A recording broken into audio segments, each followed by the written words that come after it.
Recording in progress.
Welcome, everybody. Sorry, I'm 2 minutes late. I apologize. And I won't bore you, but why?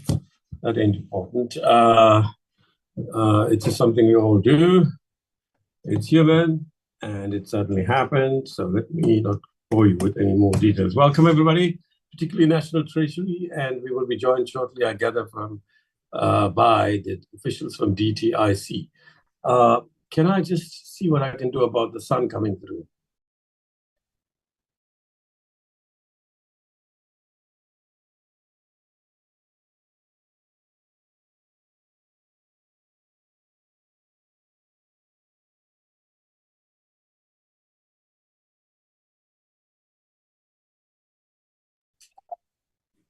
We are, I don't know what's causing this. I don't know what to do about it. But here we are. It's starting to happen since yesterday. Okay, so we are where we are. We're going to get there and pick up from where we left off. And just to say, firstly, that, it just strikes me, we've got a momentum going on the report. So why don't we try to get as much done as possible? And at 15:30, Willie, you can let them know we will stop wherever we are in the report. At 15:30, DTIC will join you and take us through the statistics for half an hour, say. And then for about 10 minutes, Poppy will take us through her document, and then we'll throw it open for discussion. So apart from that, MP Willie, are there any announcements you want to make? on your side? No, thank you, Chair, except for, I think, our indication that we would have submitted something on Chapter 4, which we asked for more time. And Willie just apologizes. It's going to be 5 minutes late, so we'll join in the next minute All or right, two. you let the DTI people know. By the way, there's a strange thing that happens, right? I don't know what this is. IT people may know. My cursor from the computer sometimes goes onto the iPad. Now it's on the iPad, so you can't. So I'm meant to switch off and switch on again. This is a nightmare. Okay, so I can't open my computer because if I do that, the cursor is there. Oh man, let me see if this helps. I don't know. Does anybody else experience it? You know what I do about it? Oh my God. Okay, maybe I should shut down. Okay, so oh no, cursor is still there. Okay, so can we go to the page where we left off? But I have to get to my computer. See if it works now. By the way, does anybody else have this problem? It happens every now and then. But because I need to get to the document now, here we are. I'll switch it off and switch it on again. Sorry about that. Why is everybody quiet? Okay, while we're waiting to look, have you all got to your, we're looking at the same report that we were dealing with yesterday. Yeah, I believe we were on page 22. We were about to get comments on the business unity South Africa. Okay, you go ahead then. Yeah, but before you do, let me just say one quick thing. I went today again to the Congress of Textile Worker Union, right? CACTU. And I must tell you, the response wasn't positive. Right? I'm just telling you what workers are. They're immensely frustrated, right? They are very, very angry, needless to say, about, I told them we don't agree with it, about the tax. And they are very angry that they have to wait till the 1st of September. I tried to explain to them the reasons why we had to balance it out and ensure that you don't use up all your money now as desperate as you are, because you will end up with very little in your vested interest, your preservation. And they were outraged they can only withdraw 2,000 after the first amount. So it was quite rough, actually. The trade union leadership there did everything possible to explain that this is the best deal you can get under the circumstances. But I'm just reporting to you that this is the response, right? Can you take off, MP, from where we left off? I think it was page 20, yes. I'm on that page, but okay, right, go ahead, please. Yes, so the comment from Busa, the first one relates to complaining about the way we responded to the submission they made, and also asking about the advice. Yeah, we covered that though. I think we covered that. I think we spoke about it yesterday. I think we just explained that we repeat Yeah, comments. I'm there now, yeah. Okay. Then on page 23, paragraph 2, well, I think they basically say they're supporting such legislation, but in the detail of the comment is that making the point that least cost decisions are not of necessity cost effective. And then that the key question is whether we are getting value for money in our public spend. And then they deal with some other aspects where they deal with in more detail. Whistleblowing, and then also the concern about deconstructing the BEE Act and its sector codes. BEE, sorry. Then I think we just briefly responded as to the issue of being cost effective, that it is provided for in an objects clause with reference to section 195(1) of the Constitution. But there's additional wording in the objects clause which say, through amongst others, the assessment of cost, benefits and risk. And then not mentioned here is the proposed clause that we discussed yesterday, the 25(1)(d) about bringing in price or cost effectiveness into. So that's the first point. But these things are again mentioned later on, so whether I should continue or I must stop here. No, let's deal with it now. We won't come back to it. Any comments here? We've covered the ground here. as far as I can tell. So I don't know if they're going to add anything. Any hands up? Just butt in, please, man. I don't want to keep looking at the participants and hands up. I think we're done with this. Next one. But what does worry me, and I think we need to deal with it more, is the claim by about 3, I think, of them who feel that this is like jettisoning. They call it deconstructing, the triple BEE. Can you deal with that? Because it comes up again. Chairperson, we deal with it in more detail under the construction, or I think we actually deal with it in even under BUSA, and the proposed amendment we made. All right, fine. We deal with it later down. Okay, good. Yeah. Okay. Can we go on? Then the next issue is about there's another paragraph too, so around the bottom of page 23 about referring it to NETLAC. I think our response is just, we can't. And there's no need to, MP over explaining, we covered that ground. Please take the cue from me. I went through this thing again, right? And I looked also at your slide presentation. I'm almost finished there, which we had on the 19th of March, I think. And a lot of it is repetitive, but, can I direct the meeting? Right. There are some key things that we haven't addressed. So you're over-explaining with due respect to you, but and members have been through this in different forms, not just yesterday and the day when we started. So I think we dealt with that. So can we move on? We're not going to NETLAC. There's no need to cover that point.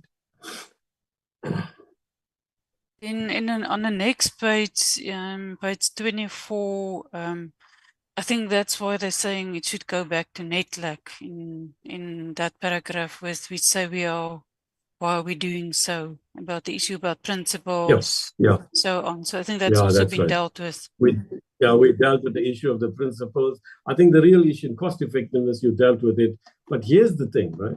At the bottom, before they go on to why are we doing so, in brackets 2, you'll see they say only 30% of these. See, they say evidence suggests that the public comment received following the National Assembly, only 30% of these were considered of the submission, 64% not so.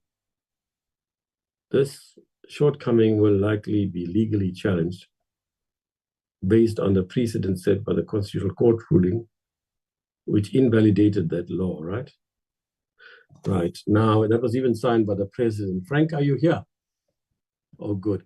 I mean, is this true? That because it's claimed that they only did 36%, that it will go to court, and it has been done before. Frank, quickly from Parliament side.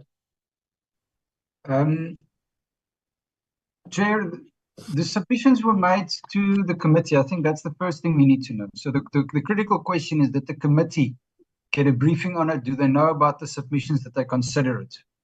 It mustn't be a waste of time. The test for public participation, and I'm busy with preparing the notes, Chairperson, on that letter. The test is whether persons had a meaningful opportunity to make impact. So the measures Parliament must take is reasonable. So considering that we received those amount of submissions, as far as my memory helps me, the Standing Committee required that Treasury brief them on the public submissions and respond to those public submissions. The public submissions, of course, not all of those were made verbally. A lot of it was just in writing. So the question is really, were the members aware of what's happening in those public submissions, and did they respond to those? So my understanding from National Treasury is that they did look at all the submissions, but they couldn't just specifically reply to that the smaller percentage or the 36 or whatever. And that later on they looked at it again, but I don't think the bill was still in the NA then, and they might have dealt with it in the NCOP. It is important, Chair, and it is correct. The submission is correct that if the National Assembly doesn't look at the submissions, they don't consider those, there's an issue. The NCOP must look at what is submitted to it as well as what the provinces has done. And then depending on the impact, the importance of that legislation, Parliament must take measures to allow these people to make the submission. So my view is that the opportunity was there, it was created. Whether the members are fully aware of all the submissions is another question. And Chair, it really depends on the facts of a situation, whether someone will be successful in court or not. Courts have recognized that urgency and time is something Parliament can take into account, but on its own, urgency and the cost of public participation on its own cannot be used to override the constitutional obligations to have public involvement. I'll stop there, Chair. Yeah, but on this particular case of invalidating traditional Khoisan Leadership Act, are you familiar with that constitutional court case? Yes, I am familiar with that. We call it the traditional. That is the. Sorry, I have it here for me. Just give me a moment. Yeah, it's a traditional Khoisan Leadership Act. Yes, it's a recent one. Mukhale, we call it Mukhale case. So what happened there? First of all, and that's a legal issue. Yes. Representation, especially from Parliament side, it did not really challenge the court. The court used a baseline there and said, this is what Parliament has decided for itself. Let me start here, Chair. What is said from the first real impactful constitutional court decision, Doctors for Life. The court said you have to give a meaningful opportunity, but you must also enable people to participate. So you have to put them in a position where they can participate. Now, what Parliament has done is we have created a public participation model for Parliament. Then we've gone out, because we got funding from the European Union, we've got a sector public participation model that is a guideline for the whole sector, where certain issues are put to provincial legislatures as well as Parliament to try and achieve those. One of those, if I may say, is that there should be pre-public hearing workshops. So we should have empowerment workshops for people to understand the legislation, which they will then have a public hearing on. Now, the court took that as a matter to say, well, that is a requirement that wasn't met in the Mukhale judgment. So Chair, I think that, Chair, should rather be seen in a broader light. If we look at what we are busy with, do people understand the legislation before them? Do they understand the purpose of the public participation? These are experts, right? They don't need workshops. They have difficulties with what they understand. Can we move on from there? Yeah. So we cover it. We're not busy with different there. Good. Yes. So that's my view. We're not busy with the there's no reason for you to reply. It's about Parliament and the way we process bills, and we're clear. And they've had endless opportunity here, as they will, in fact, again, when hopefully once the whole bill is done, we'll send it to them, give them up to 48 hours to respond, right? And they'll respond mostly to the sections that they are concerned with. So they don't have to go through the whole bill unless there's a consequential amendments elsewhere that will affect what they've taken up earlier. Okay, any questions? Yes, Dennis? Yeah, thanks very much, Chair. Good afternoon. I'm looking a little bit swift and interesting. I'm doing an outside broadcast today. Yeah. To who? The gardener. I've been wonderfully accommodated by some people who really gone out of their way to let me use a little side room at the venue. But anyway, Chair, look, whilst I hear what Frank's saying, and I agree mostly with it and so on, I do want to make the point. And I mean, I think that as public participation goes, the level of participation in this particular bill has been better than most. And, you know, I think that we've really had deep interrogation, and people that put up their hands have really been given an opportunity to engage with a committee, to engage directly with Treasury, and there's been a good, strong backwards and forwards, which continues. So I think that really must be, I don't know, celebrated. However, and I think this is part of the concern, is that it's a bigger challenge with public participation at the moment, because what is happening is that mostly it's interest groups, people with vested interests, NGOs that have got budgets, and people that run these sort of things, and monitor the weekly gazettes and look in the back section of the newspaper and so on. And these are the people that pick it up. And these are the people that consistently present to us. And we're very grateful to them.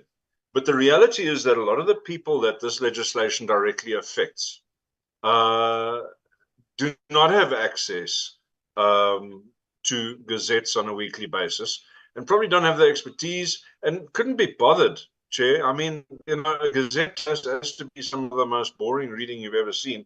To go through it weekly on a Friday at lunchtime is something that, leads researchers to early suicides, because really it's not fun. So it's not something that someone will do just out of their own. It really is left up to organizations, and that is why we see mostly organizations coming to talk to us. But the level of public participation in these things is not deep. And I mean, we've seen this with the recent discussions around DORA, where Gauteng couldn't get a single person to make a comment at public participation. We've seen with the discussions around this particular bill that happened in the provinces, where the arrangements were kind of fairly protected. A nice sedate meeting in the Gauteng provincial legislature offices for the affected few. So, Chair, whilst I don't believe that it needs to change anything here, I do want to put it to Frank for his future interpretation, but also to the parliamentary staff to say, guys, we need to start doing a bit better in terms of attracting comment from people that are genuinely impacted by bills. Small business owners, small contractors, those are the guys that should be talking to this thing, rather than big organizations, organized business, etc., who has a role to play, certainly, but doesn't represent a lot of the people that we're actually dealing with who will be impacted. That's just my soapbox moment today, Chair. Thanks. Okay, is anybody else? No. Okay, so yeah, I agree with everything. I'm sure most of us do. I've myself made endless inputs since around 1998 onwards on these issues. I'm not going to cover that ground, right? I've explained that we started getting funds for NGOs and marginalized people to actually fly to Cape Town and spend one night, sometimes 2 nights here. But that fell away after Finalizing said there's no money towards the end of her second term here. And then we got some money, last term scoffed it, for the pensioners from, as it happened, Pietermaritzburg, but that wasn't the reason, but they came up by Kumbi or Bas, and I can't remember the situation, and we did sort them out for that evening. And I think we also, the next time they came, we paid for the airfares of some of them. But there we are, you're right. But on this bill, the people who participated, they were experts, actually, most of them. And quite frankly, better equipped than the chair of this committee said, to deal with this bill. So that doesn't arise. Okay, the next one then is about the welter of possible exclusions. Firstly, they're unhappy with Chapter 4. We've been through that. Now here they're talking about the welter, nice word, of possible exclusions from tendering and resulting in the potential of any organ of state to limit the individuals and institutions, doesn't provide a framework, implement principles and checks and balances, court challenges, sections in the current version of Chapter 4 overlap with the marginalized, the BEE Act, that's important, I got underlined here. So can we go on to page 25, is it?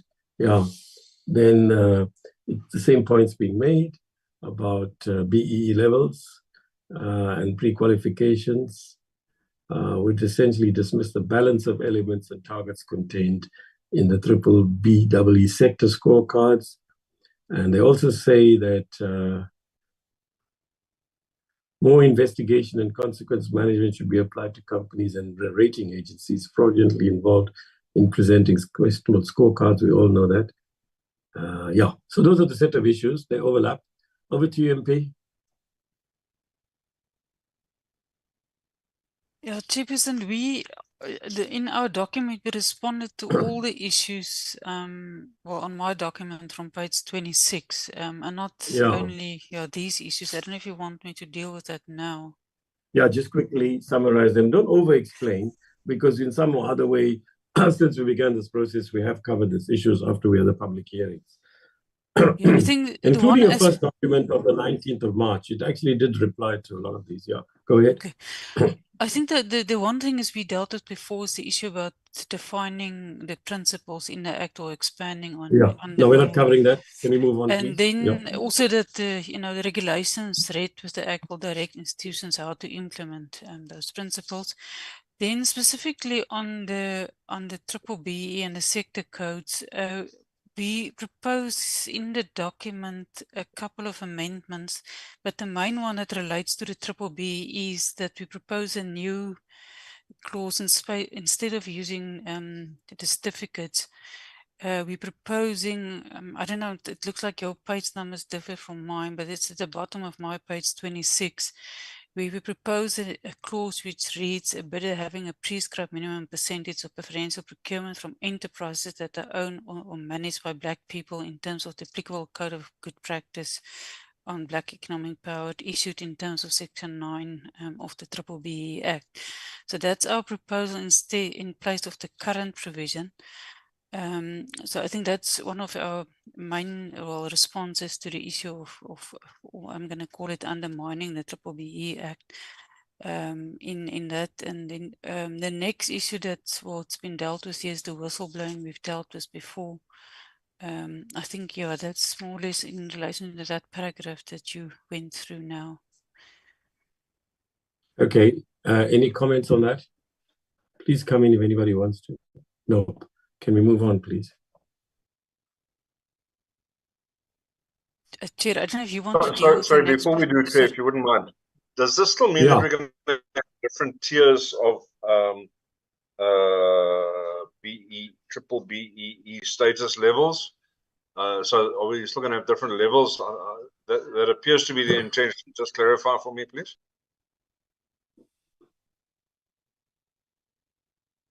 Sorry, Chair, I'm just going to ask one of my colleagues that assisted with this provision if they can come in, maybe either Willie or Yeah, sure. or Leander.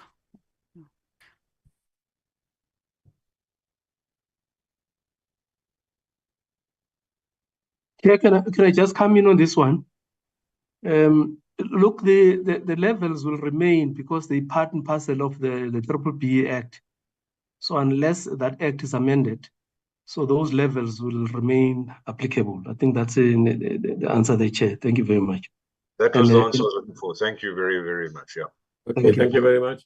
Okay, now, Impi, can you help? Because until now, our page numbers are coincide. Now, I'm on page 25, right? And at the very top, it says Chapter 4 loosely mentions the triple BEE level. Have you got that too? Page 25 at the top, Chapter 4 Mine loosely. start with this act as being crafted to meet. I don't know how it's possible. Okay, I don't know what other people's page numbers are. All right, so can you just refer to the paragraphs, please? I mean, or what you can do is just refer to the first three words, please. I think that's simpler because you see, the way it's happening is with due respect to you, MP. I know you mean well, but you're covering the same ground far too much in depth, Like we don't want to hear about we don't want to hear about incentivized whistleblowing. We've covered that ad nauseum. That'll help, yeah. Okay, so that'll help. That's very sensible whoever did that. I didn't think of that, but maybe it's our wonderful secretary. But if it's not him, then he must answer one day to me, not now, after May 29, why he didn't do that. Okay, so this will help, yeah. Oof, it's not big enough, eh? Oh, you can make it bigger. All right, so where are we now? Why are we doing so 3? Is that where we are? MP? Chair, I think we actually passed it, and I just want to do justice because Busa did complain about the way you responded, so that's why maybe I'm repeating things, but I'll try not to. And the way they constructed their document No, it's not an engagement. No, MP. It's not an engagement with you and Busa. I have read this document 3 times, okay? And you have responded. That's got nothing to do with Parliament. Busa can't get a better deal than they're getting now. They'll also have it back. They made some sweeping statements here as well, over dramatic, okay? And we are now in Parliament. This is not your engagement with them anymore. You're reporting on your engagement. But I'll give you another 3 minutes. That's all. Maybe I'm overread now, and maybe, you know, I'm not carrying the members with me. In that case, a member can please butt in and say, Chair, you're going too fast. Fine. Where are you now? You want to repeat your stuff? Go ahead. It's fine for 3 minutes. No more on this matter. Chair, I think we can go to 5 at the bottom of the page. Now, finish what you wanted to say. I don't want to stifle you. Yeah, I think we dealt with it. I thought even my response, I think that maybe on the bullet that deals with the remains and needs, or it's a bit higher up, for expanding on the principles that would clarify the distinction between strategic and procurement. No, I haven't come there. Yeah. Okay. The need to clarify what? Between general and strategic procurement processes, but that's the aspect that was discussed when we talked about strategic approach in clause 25 yesterday. Right, the one we did yesterday. That's dealt with, yeah. Okay. And then paragraph 5 at the bottom.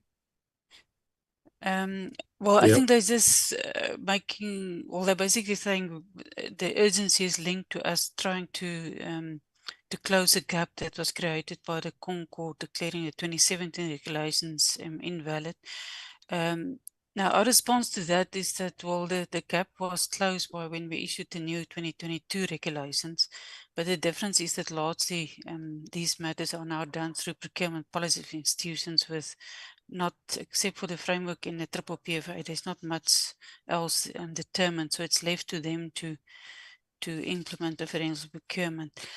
So we don't think there's the main thrust of why we tabled this bill come from long before the Concord judgment, and it's just that it coincided with that happened.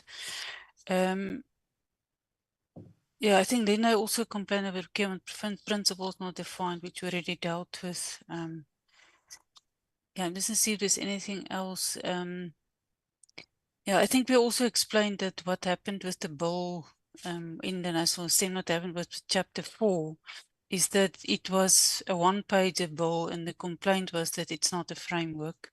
So it was expanded on by the SCOF committee during that process. And also, I think that hopefully stakeholder would understand it's not Treasury that, it's a committee that passed that bill with the amended Chapter 4.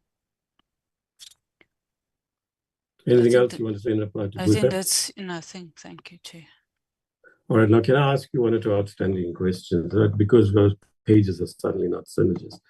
But they asked, is cost effective synonymous to value for money? When is competitive acceptable and when is it not? Do you know the issue there that they're raising, right? Chair, I'm going to ask. Yes. If I may just respond to that, Chair. Yeah, please, Matibule. Yeah, no. What basically they mean there? They mean that the cheapest is not always the best in value. Yes, they say that earlier as well. Yeah, that's basically what they're saying there. To say, I mean, and then they're saying when. Yeah, they're saying if you consider value for money. Sorry, Chair. Yeah. Yeah, go ahead. Yeah.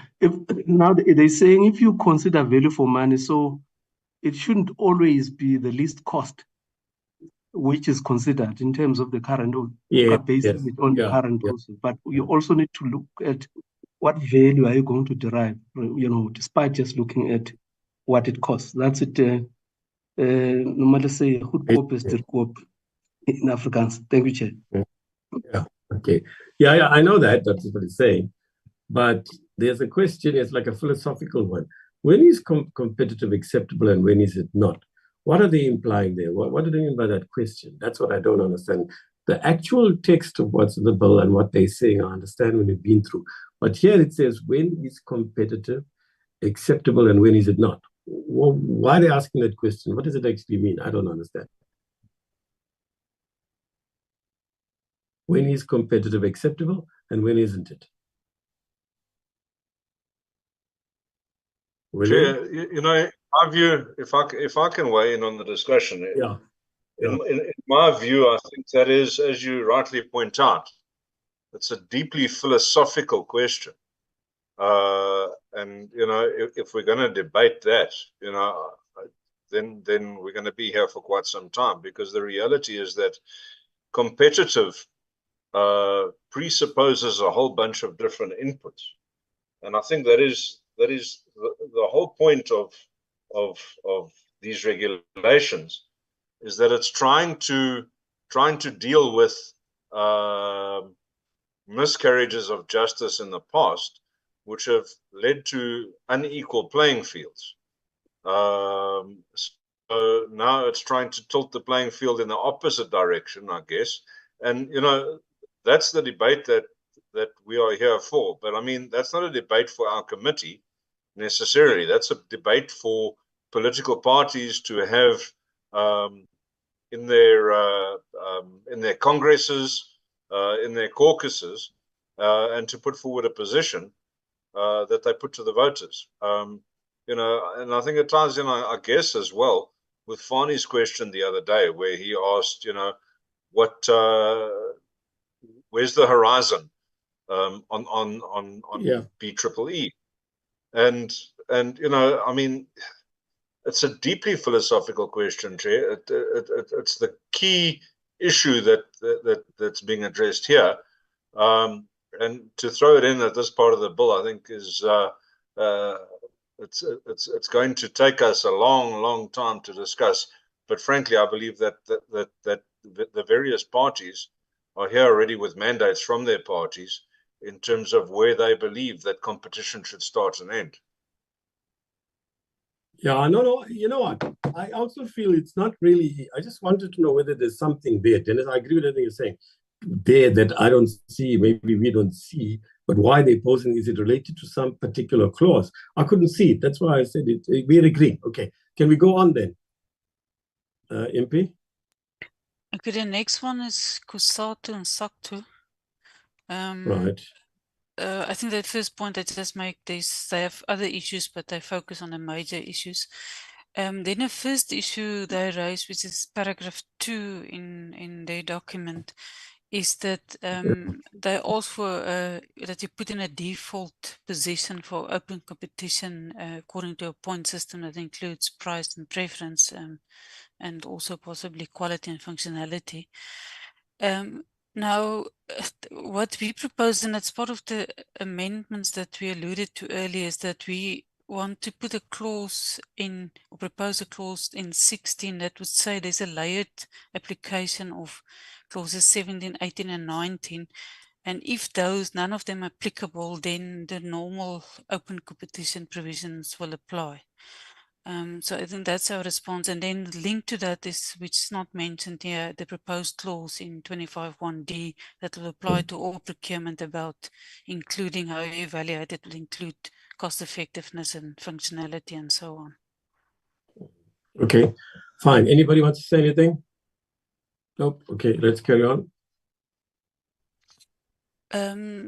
The next clause we've dealt with before, they also raise concerns about procedural issues in 17, which we already proposed that those provisions be removed. Yeah, fine. Okay, can we go on, please? The paragraph 4 is about local designation.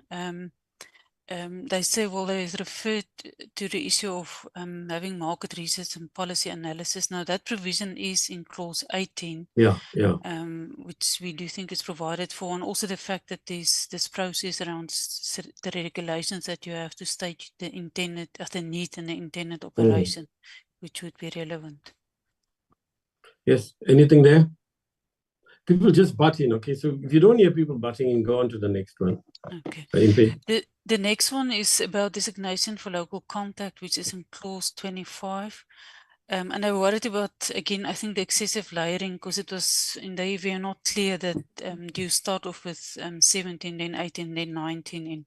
But the local content apply across the board. So if there's a designation for a particular product, then you must apply it, whether it's preferential procurement or I'm going to call it normal procurement.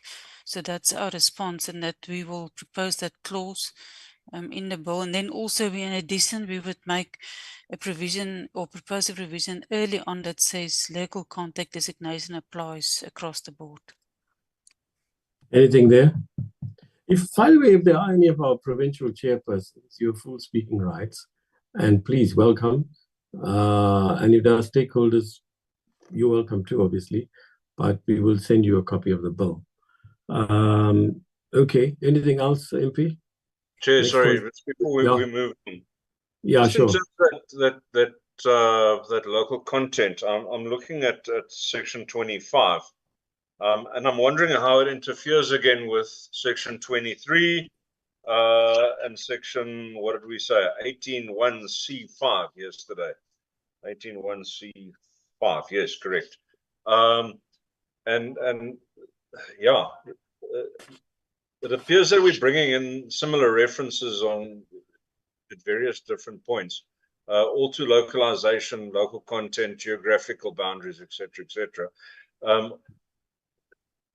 And then of course the fact that 18.3 was it said that you may only select one of the preferences. Yeah, 18.3.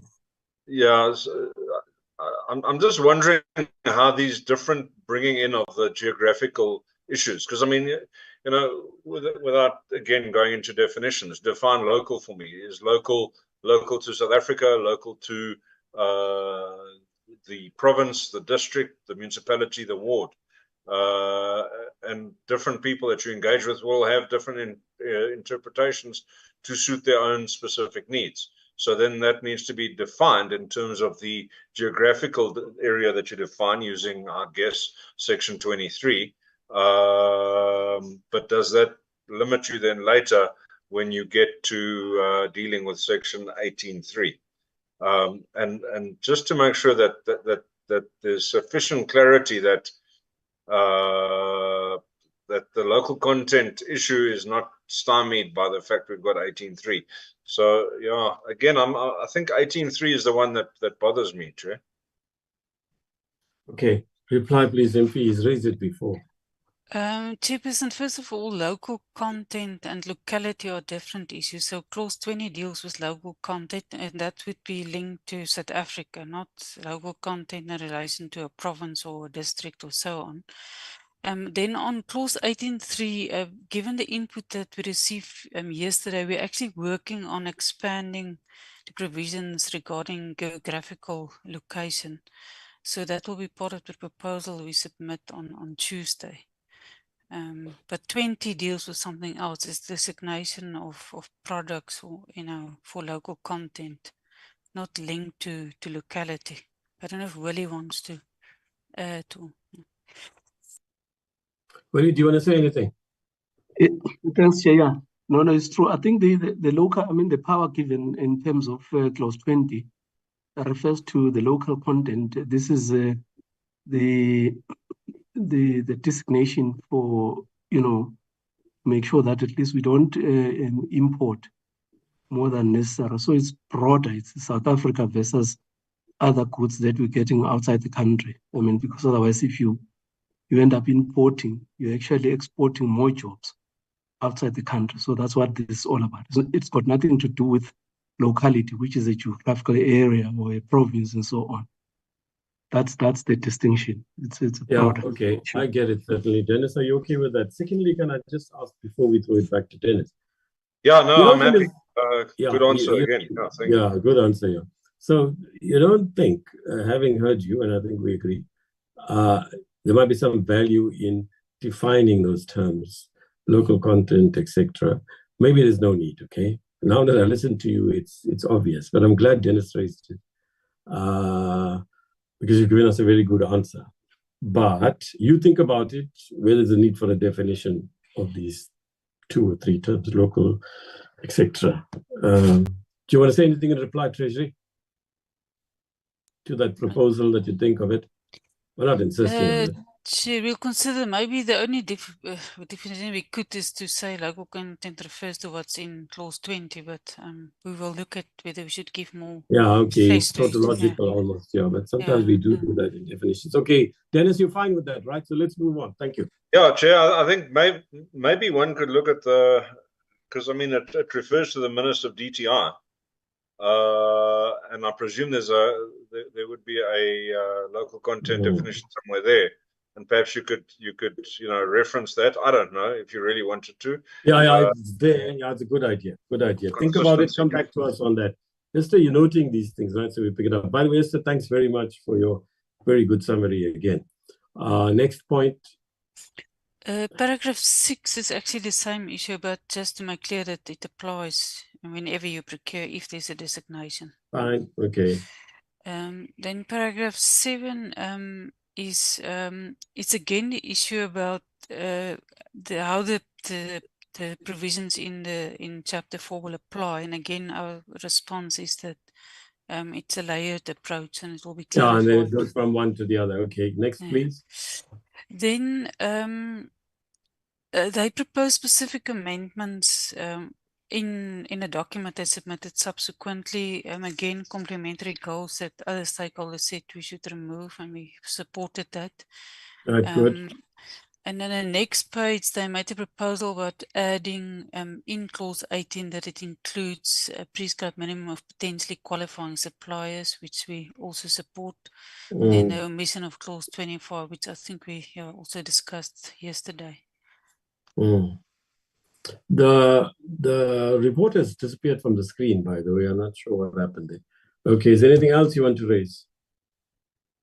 Then further on COSATU, sorry, the next one is on transparency issues. We dealt with the definition of confidential information yesterday. Clause 10 is dealing with beneficial ownership, the correct reference to the Companies Act 10.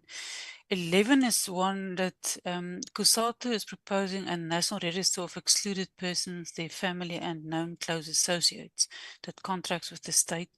Now, our response is that to create and maintain such a register would be too complex and not feasible.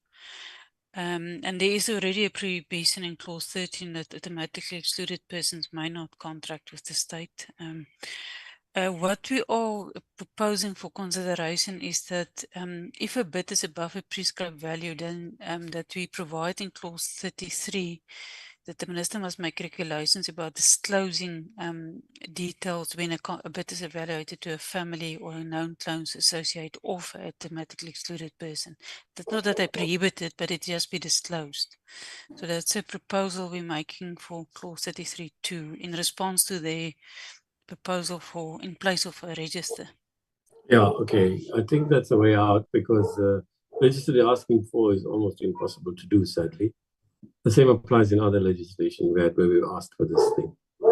You can take, for example, an act we passed in municipalities that if you have been found to be corrupt in one municipality, you can't go and get a job in another when you're about to face a disciplinary hearing. And we've done so much around that, but it still happens all the time. So yeah, okay, I think that's a nice way out. Anybody wants to comment on that?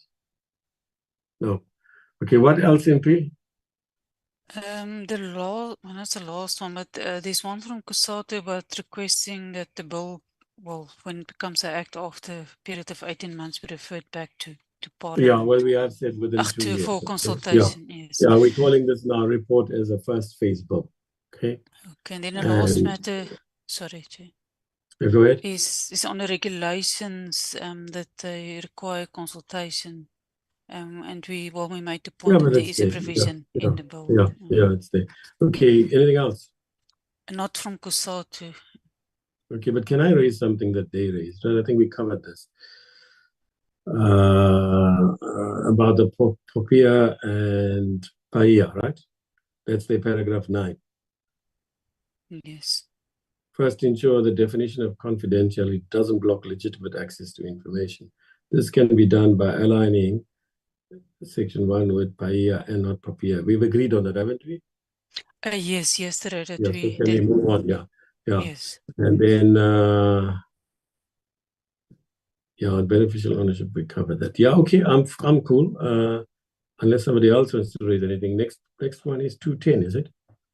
Yes, Dr. Mokonweni, if I pronounce it correct. He raised specific issues, and then also in the meeting he raised some other issues.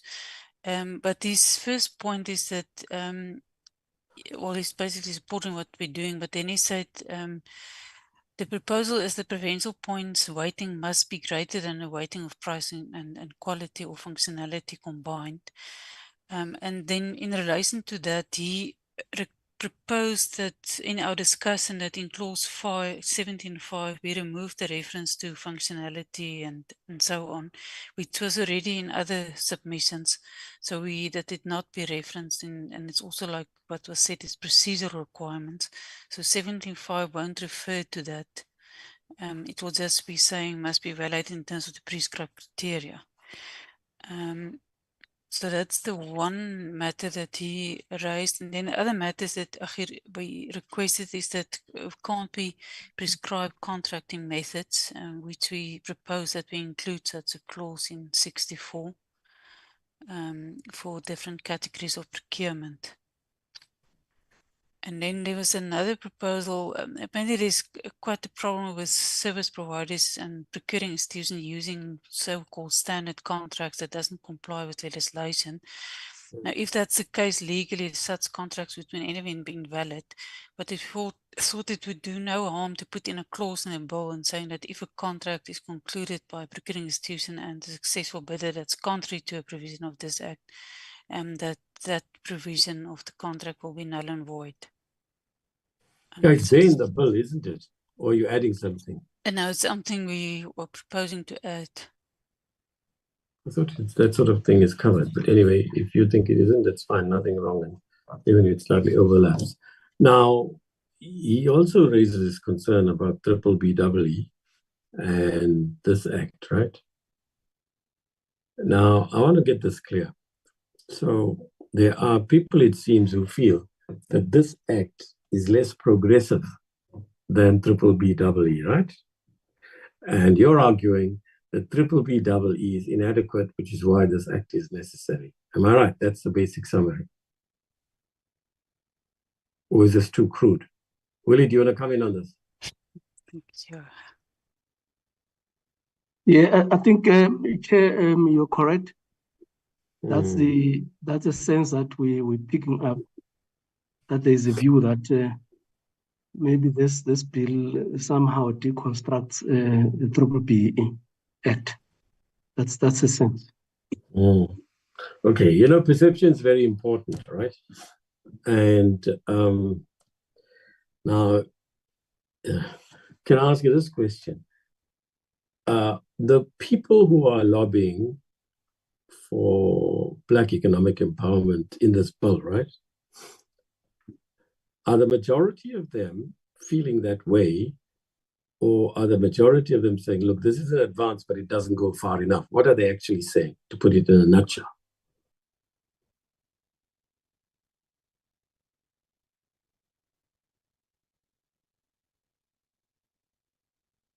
Well, sorry, those are two. Yeah. Yeah. No, I understand. No, Chair, I think the feeling from maybe because I mean, one could take, for instance, what the BBC say, which represents quite a wide range of affiliates. So that's their feelings. If you look at all the affiliates, you say maybe the bill does not go far enough. That's a sense, the perception that one gets. Now the question is, from where we sit, how do we then make sure that at least in this bill, although we understand here that a BEE is not only measured through a procurement. Procurement is just but one element, because BEE Act is much broader than that. It talks to sector codes, industry codes, and so on. Yes. So yeah, and the question is, how do we make sure that at least from a procurement perspective, the BEE Act, which is what they're complaining, also finds some kind of a serious expression in this bill. And doesn't look like this bill dilutes and at some point also retrogress in the gains made through the BEE. Thank you, Chair. Yeah, I know that they came here to KZN. Some of them, I'm not sure whether it's actually a BBC official. sorry, delegation or businessmen generally from the Black community complaining bitterly about it. And the chair of the finance committee there and I had a discussion about it. Now they are finalizing their negotiating mandate now, so he said he couldn't attend today. But fine, there might be a need for you after the bill is passed to reach out to them. They will attack you, but you must take it in your stride. You're not a politician. Ideally, the deputy minister or minister should go with you. And point out to them it's phase 1 of the bill.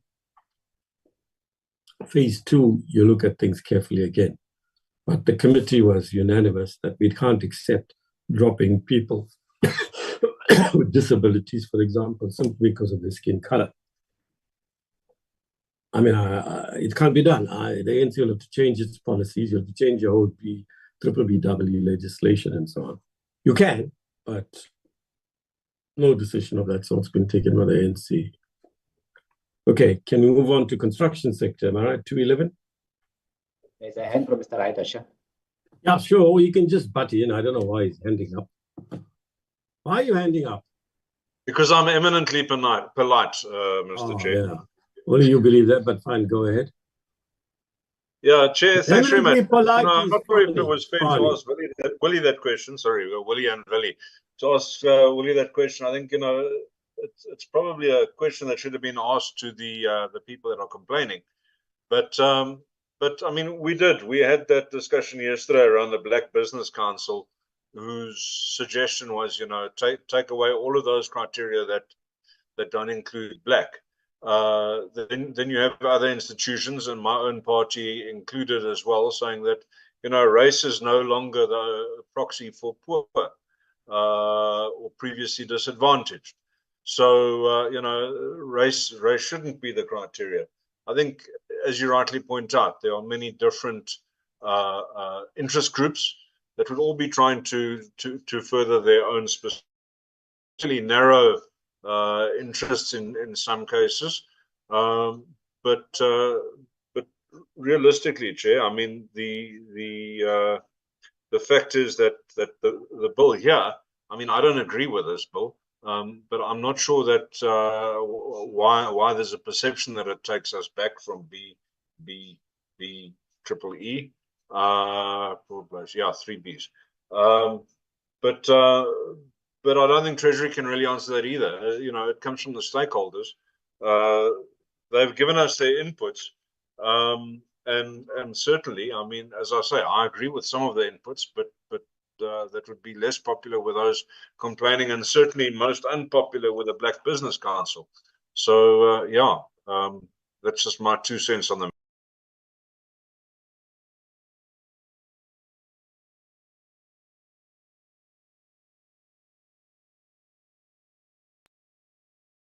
In polite tones. Dikeledi, please. Okay, thank you very much. I think days it a day before yesterday, where we were discussing these issues, and we requested the National Treasury to come with a breakdown. And I also understand what Honorable Ryder is saying. It is good, and it's mandatory that we give other participants, the public, an opportunity to hear, to get their take on what we're doing. Public participation is important, and that does not mean that we are to agree with everything else. And I also understand what he's saying about his party, as much as we also, or I also can say from my party, we know where we stand in as far as BEE. And I think we have spoken about it, a meeting before this one, to say, what do we mean when we say Black, and how are we going to deal with the inequalities that we are experiencing as a country? And I think the explanation that I got from we got from National Treasury. It suffices, and bit by bit we will get there. We have other acts that are there that I've mentioned. The Equity Act, the BEE. I mean, all those acts, they need to be considered. Thank you, Chair.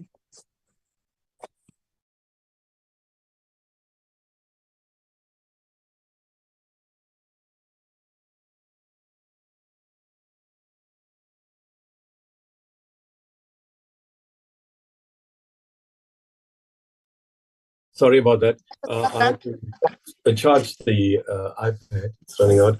I heard everything you said, Lady. Thank you very much. Yes, we covered the ground. Yes, you're very clear about where the ANC stands.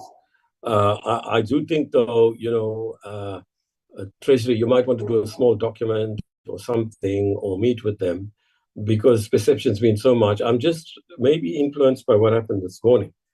We thought we're doing something that is reasonably progressive, and the workers, on the other hand, they are very, very upset, right? Sorry, I've had to move this thing. So we are, in a situation where people have perceptions, and that influences more than the content. They were also taking on the union leaders. Interestingly, talking of public participation, Lady, one shop steward got up and said, "Did our leadership consult us on this bill? Why are all these decisions made about the 1st of September without consulting us?" So they have like a real Dikeledi, like people's organ parliament, the tribune of the people and so on, what you had in Nicaragua and so on, for the Paris Commune of 1871. But unfortunately, it's linked purely to an immediate working condition demand, not about the broader issues of social power. But I'm saying, look, it's up to you, Treasury. As Parliament, we aren't able to do that, but hopefully they will invite the chairpersons of the finance committees to speak to them as well. And I think the minister should go there. But fine, let's carry on, please. I think it's the construction industry now. Chair, the construction sector charter council, their main issue is about the BEE, and they're raising the concern that the trumping clause in this bill will basically lead to the demise of BEE in all its dimensions. And just to, I think that the important provision to consider in the BEE Act is Section 10(1)(b), which says that every organ of state must apply any relevant code of good practice issued under that act in developing and implementing preferential procurement policy. So I think their concern is now if our, say this bill becomes law and it trumps the BEE Act, then how would this be given effect to? Now, and they propose that the trumping clause be removed. Now, our response is that the trumping clause, the purpose of it in this bill is that this is because this bill should regulate public procurement, and removing it just for this purpose may give rise to conflict with other legislation. And I think the other point that we want to make is that the BEE Act and its sector codes are not only given effect through public procurement. And then again, on my next page is our proposed new clause 18(1) to deal with BEE. Can you please put the thing back on the screen in Kulileko? I don't know why it gets taken off the screen every time. The report. Is there some issue? It's my network on my side, Chair. It keeps kicking me out, but I'll try again. Yeah, okay. I understand. Okay, carry on. Go ahead, sorry. Yeah, so I've read the clause before. I don't know if I should read it again. No, thank you. Can we go, please? It's on the next page of this document. Yeah. No, it's there at the top. Yeah. So that's our proposal. Mine is also on the top now. I think we're matching up again. Don't ask me what's happening. I don't want to get involved in that. Institute of Race Relations. Yeah, the Institute for Race Relations, the first issue they raise is about well, the calculation of premiums and what that we're not clearly dealing with that. Yeah, so I think our response is similar to what we said in other instances, is that, well, we the aim of Chapter 4 is to address fundamental constitutional provisions, and there is provision for conditions, thresholds, and parameters to ensure that preference measures are implemented in a responsible manner. And there's also, in our view, the provision for negotiations to ensure that we don't pay exorbitant prices for contracts. And with that additional provision proposed for clause 25(1)(d), which will deal with requirement to be cost effective and dealing with functionality and so on, we do think it would suffice to cater for this. Sorry, can I go ahead to the next point, Chair? Yeah, people have anything to say, they'll butt in. Yeah, I don't have anything to say. Yeah, because well, he's talking about rejection of the maximum value for money option in any tender process, and the cost that and the two things that needs to be elements to be considered is the cost that the procuring institution would have paid absence presence after the preference, sorry, and also the price of the winning contract, and how would would that be dealt with by Treasury? And I think our response is similar to, well, the same as the previous response, that it will be managed through the regulations. Any issues here, colleagues? Right, can we carry on? And then paragraph 3 deals about transparency on well, the premiums to be paid. I think maybe it's not directly dealing with the point, but again, the regulations that will be made regarding transparency will be a subject of public consultation, and the input on disclosure, for instance, on premiums will have to be disclosed. And I think his point is also, he think if we're going to use premiums, there will be a requirement for additional staff. Now, I think it's difficult to comment on that.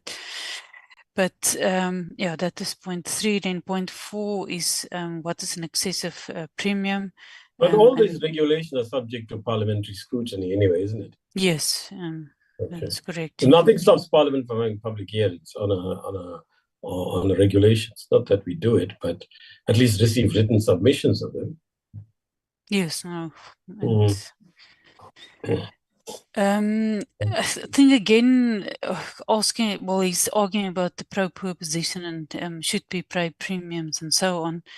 I think once again, our point is, well, 217 should be 217.2 does provide for, preference, and if that requires or result in additional paying more than a reasonable price or market price, then that is justified by 217.2 of the Constitution.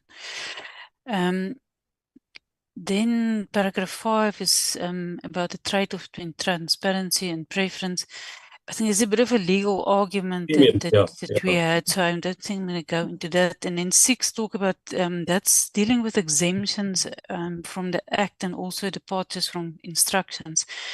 Now, first of all, we say in the case of exemptions from the Act or regulations, if it's uneconomical, we shouldn't make it mandatory for the minister to refuse, because there may be instances that it's justified, for instance, to protect the manufacturing base of South Africa versus foreign imports. But in the case of instructions, which is mainly implementation of the Act, administrative matters, we do think the point that he made, that in those cases, if it's uneconomical, then the procurement office must grant such a departure from the instruction. Then clause 7 deals with the issue of statistics, which will be dealt with now in the subsequent presentation. Yes. Particularly the next item is on the statistics and BEE, both DTI and Treasury on the one side, and then our Poppy will reply. Or at least we'll give the Parliament's view. Okay. Paragraph, sorry, Chair. Yeah, go ahead, sorry. Paragraph 8 deals with the issue about unfunded mandates, which I think we dealt with before, because I think he also... there is some detailed response. And then on the next paragraph 9, which deals with how will race be tested. Now, our response is, well, we use the definition, that the definition in clause 1 is the one in the BEE Act. And then if someone misrepresents themselves claiming to be black and they are not, that would be fraud and that could be taken up. So we don't think it's, one can take it further than that. Because the Identification Act no longer identify people according to their race. And yeah, then, you see, I didn't understand this. I got some notes here, but I'm not going to respond. It says Treasury increases incentives for individuals to identify as black to receive premiums without explaining how disputes about racial classification are to be adjudicated. You said, well, there's no adjudication involved. Yeah, it goes to court. Can you give me an example? How would a person present themselves black if they're white? no. So I'm not laughing now. But you are. MP, you very rarely laugh, right? Somebody teasingly told me in the I'm also- entire... Sorry, really? I'm also laughing at your question. So listen here. No. You see, I got it in red here, a triple question. Right? So, you're a great person, right? And I'm a big fan of yours, as I am a Willie. I didn't start off like that, but I am since. So it's no reflection on you, and you work very hard, as does Willie. So somebody said to me, in the entire NEDLAC process, he said to me, he was teasing you, you know him. He said, do you think MP smiles at all or laughs? I said, no, I actually seen her laugh and smile. But she's very subdued and she's got a different personality from you, I said to him. Well, he said, in the entire NEDLAC process, you never smiled once. So I said, no, I've seen you smile in Parliament, as I'm sure others have. Don't get embarrassed. It's just a human, where we're all very different personalities. I'm a loudmouth, okay? You've got enough loudmouths around. You need more MPs. So to hear you laugh is quite refreshing. But I'm not joking. I just wanted to know, how would it happen? And has it happened before? Has it happened? Has a white person present himself as black? No, I don't know, Chair, because on a more serious note, I think it's this new movement of people identifying not to be any gender or... Oh, yeah. So that's what I thought what he's getting at. Yeah, but I don't know how that fits in. Look, under apartheid, understandably, there were Africans who would reclassify themselves as so-called colored, right? Because obviously they got better opportunities. And there's no judgment about it, moral judgment. I'm just telling you, you could reclassify yourself, okay? And the state reclassified you through that idiotic, for those of you who are young enough and don't know, pencil test case, right? So they passed the pencil. Can you imagine how humiliating that is? Through your hair, because you had blue eyes and you looked white, but you were of mixed descent. So, I really don't know where this comes from. But anyway, okay, can we move on? Look, my own view about this input, right? He writes very competently and he speaks very eloquently and passionately. And he has a right to say what he wants to say, right? I think his name is Gabriel Cross. I don't know if I've got the pronunciation right. But I think at the heart of his presentation on behalf of the IRR is a fundamental philosophical, ideological, and policy difference. And, it's very hard to find common ground between this approach and the approach of the governing party. There's no middle ground. You can strike deals with the DA, sometimes on the odd occasion, even with the FF. But here there's a very fundamental thing. We will take his letter in the next item. Well, you should start alerting these people. We're more or less ready for them, but we will continue until 15:30 so that they don't feel they've been brought in prematurely, right? Your colleagues from DTI. So I don't know if anybody wants to say anything about the IRR submission beyond what I've said. Okay, can we go on? Chair, there was just one last comment from them in paragraph 10. Because they want to say, we must simply have a process where it's open to everyone. Yeah. And then if there's a tiebreaker, then you choose. Yeah. Sorry, I forgot that one. Yeah. So that's the last one. Then on the MK Liberation War veterans, they raised the issue about military veterans. Sorry, we'll immediately go into the clause, but sorry, currently they included in clause 18, but not in clause 17, dealing with set-asides. So they requested the inclusion in 17. So we're proposing that they be included in 17.3 as a separate category, standalone, and then also under a list of small enterprises. And then linked to that, in our discussion with them, currently we use the definition of military veterans that's in the Military Veterans Act, but it is quite broad, and I can put it on maybe on a chat line. So we're proposing that it be a narrow definition, which is stated there in a document, means any person, any South African citizen who rendered military service to any of the non-statutory military organizations which were involved in the South African Liberation War from 1960 to 1994. Now the definition in the, so I'm just going to quickly copy it into, if it would help, because it also deals with the statutory forces, and it also deals with people that became members after, I'm going to say 1994. So I'm just looking for a chat line, sorry.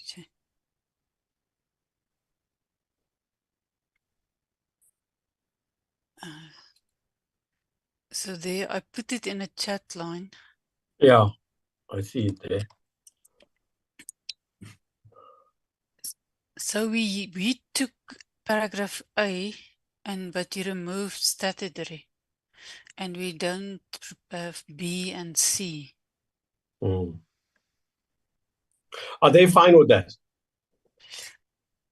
It's difficult to say. In our consultation, my colleagues can confirm, the person that led the discussion said this would be good if we can limit it to non-statutory forces. But then subsequently, I think the advocate that were on the platform made a different statement. All right. Well, look here. Let's send them the bill. Let them decide. Ultimately, it's our call because they're giving us two conflicting views. You, Treasury, take the position that is most consistent with existing legislation and policy of the government, right? And we'll send it to them, draw this to their attention. It now has to be sent by Parliament, remember? So in Kululeko, just remember, Esther will assist to just draft a line or two to send when you send it to them. That, look, can you look at the provision and see whether you're okay with it? Chair, can I just ask a fundamental question? Yeah, sure. Fundamental question in that change that's being proposed. What is the intention behind including the military veterans as a special group? Because, you know, are we the proposed definition looks like it you know, doesn't include anyone who served after 1994. Is that correct? Because now what I'm seeing on the chat is not what I'm seeing in the document.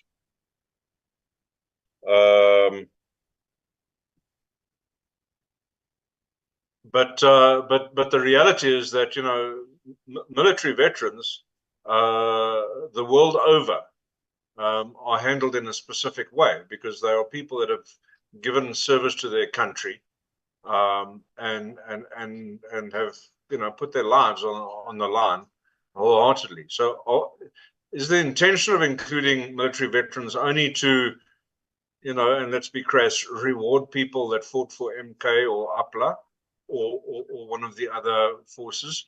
Or is this actually something that's a little bit broader and intended to deal with people that have served their country in one way or the other, even subsequent to 1994? Okay, thank you. The above definition is the one from the Military Veterans Act. I believe that is probably the best place to go for it, because if we start redefining what military veterans are on behalf of the Department of Military Veterans, we start getting into very, very scary, dangerous ground. So I am not in favor of accepting any amendments to what we define as a military veteran, just for the purposes of this particular act.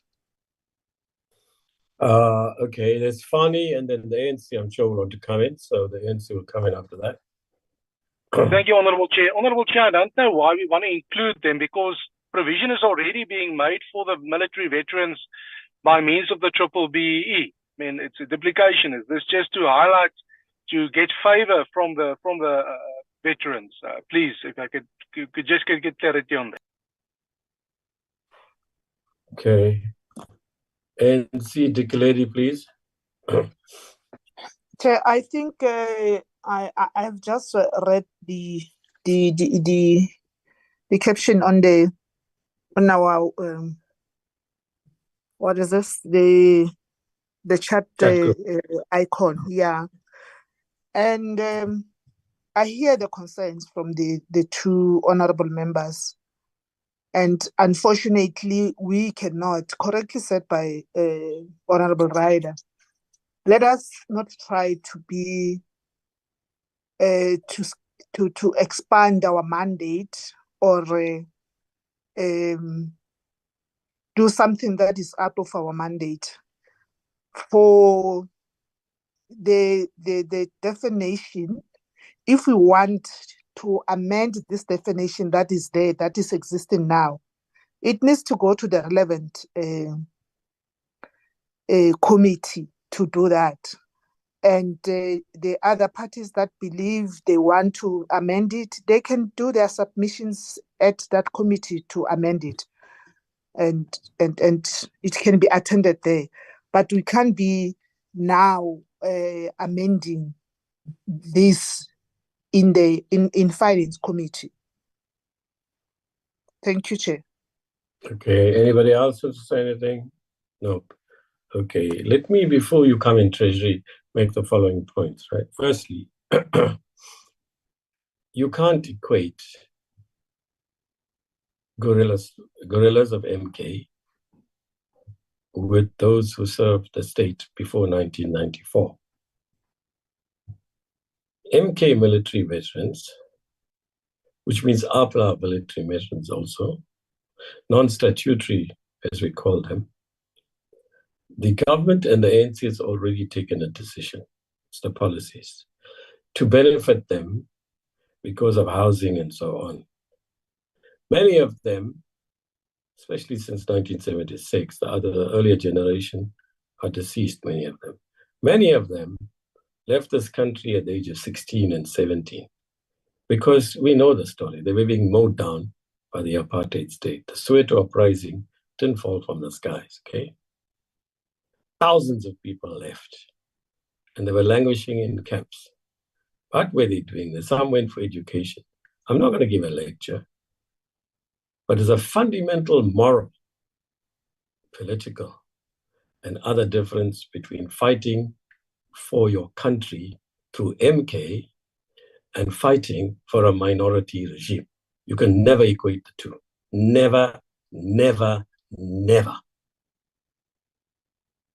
So there's a fundamental difference of policy here. So we must be clear, who are we benefiting? As far as I'm concerned, we are benefiting primarily and hopefully solely guerrillas of MK and any other liberation movement that sacrificed so much. And when they came back, they didn't have a master's in sociology and all that. They knew how to carry an AK-47. Whereas those who served the state had huge fat pensions for doing a wrong thing. So let us not get embroiled in confusion here. You can't equate them. They are the people who must benefit. But if there's a legal impediment to that, and it means that even post-1994 people have to benefit, fine. But then post-1994 soldiers who are now serving their country in the sense of all the people of this country, that's the only time the apartheid soldiers could be serving their country, which is after 94. Before that, they were serving a minority. Now, many of them are white. We have embraced them. And they are even now major generals and so on. Now, they accumulated a huge pension before 94. I'm not sure that here, if we put in all veterans, including those who are there from before 94 and then after 94, should they be having the same benefits? It goes against the whole philosophy of this thing, this policy and this law. Secondly, there are African people and other people of color who joined the army since 94. I'm not sure if you're encapsulating them. But if you encapsulate them, then the white people will say, and there are whites who joined the army after 94, that we too are entitled to it. So as I understand it, maybe I didn't understand the clause because we've yet to get it and it's not in the bill at the moment. I thought it's benefiting the guerrillas of ANC and PAC, and there was a small group by the Black Consciousness Movement, Azanla they were called. Okay, over to you, Treasury. Chair, the purpose of, because I first want to indicate legally, we're not changing what's in the Military Veterans Act that stays. We're proposing a specific definition for purpose of this act, which is then limited to people that fought in the non-statutory forces. And the reason for that is that they're considered as part of the group that was previously disadvantaged. And that's the reason why we have this proposed narrow definition. I don't know if Willie wants to add. If anybody wants to come in, Willie, do you want to add anything? Not on this one, Chair. I think the advocate has covered me on this. Okay. Maybe So, also in line with what you've just outlined now. Thank you, Chair. Yeah. Okay. So, colleagues, you must just agree to disagree, right? Willie, I mean not Willie. Dennis, it's clear they're not making a new definition, and where policy goes, I think we are clear the ANC won't budge 1 inch, not on this. It's fundamental that it's for those who took part in the Liberation War. Never mind what people might think about how effective MK was and so on. They were part of a 4-pillar struggle and they contributed nowhere near what we romanticize about MK, but nowhere near as ineffective as is often made out in some public discourse. So it was mass struggles, political underground struggles, MK, and international sanctions. They were all integrated.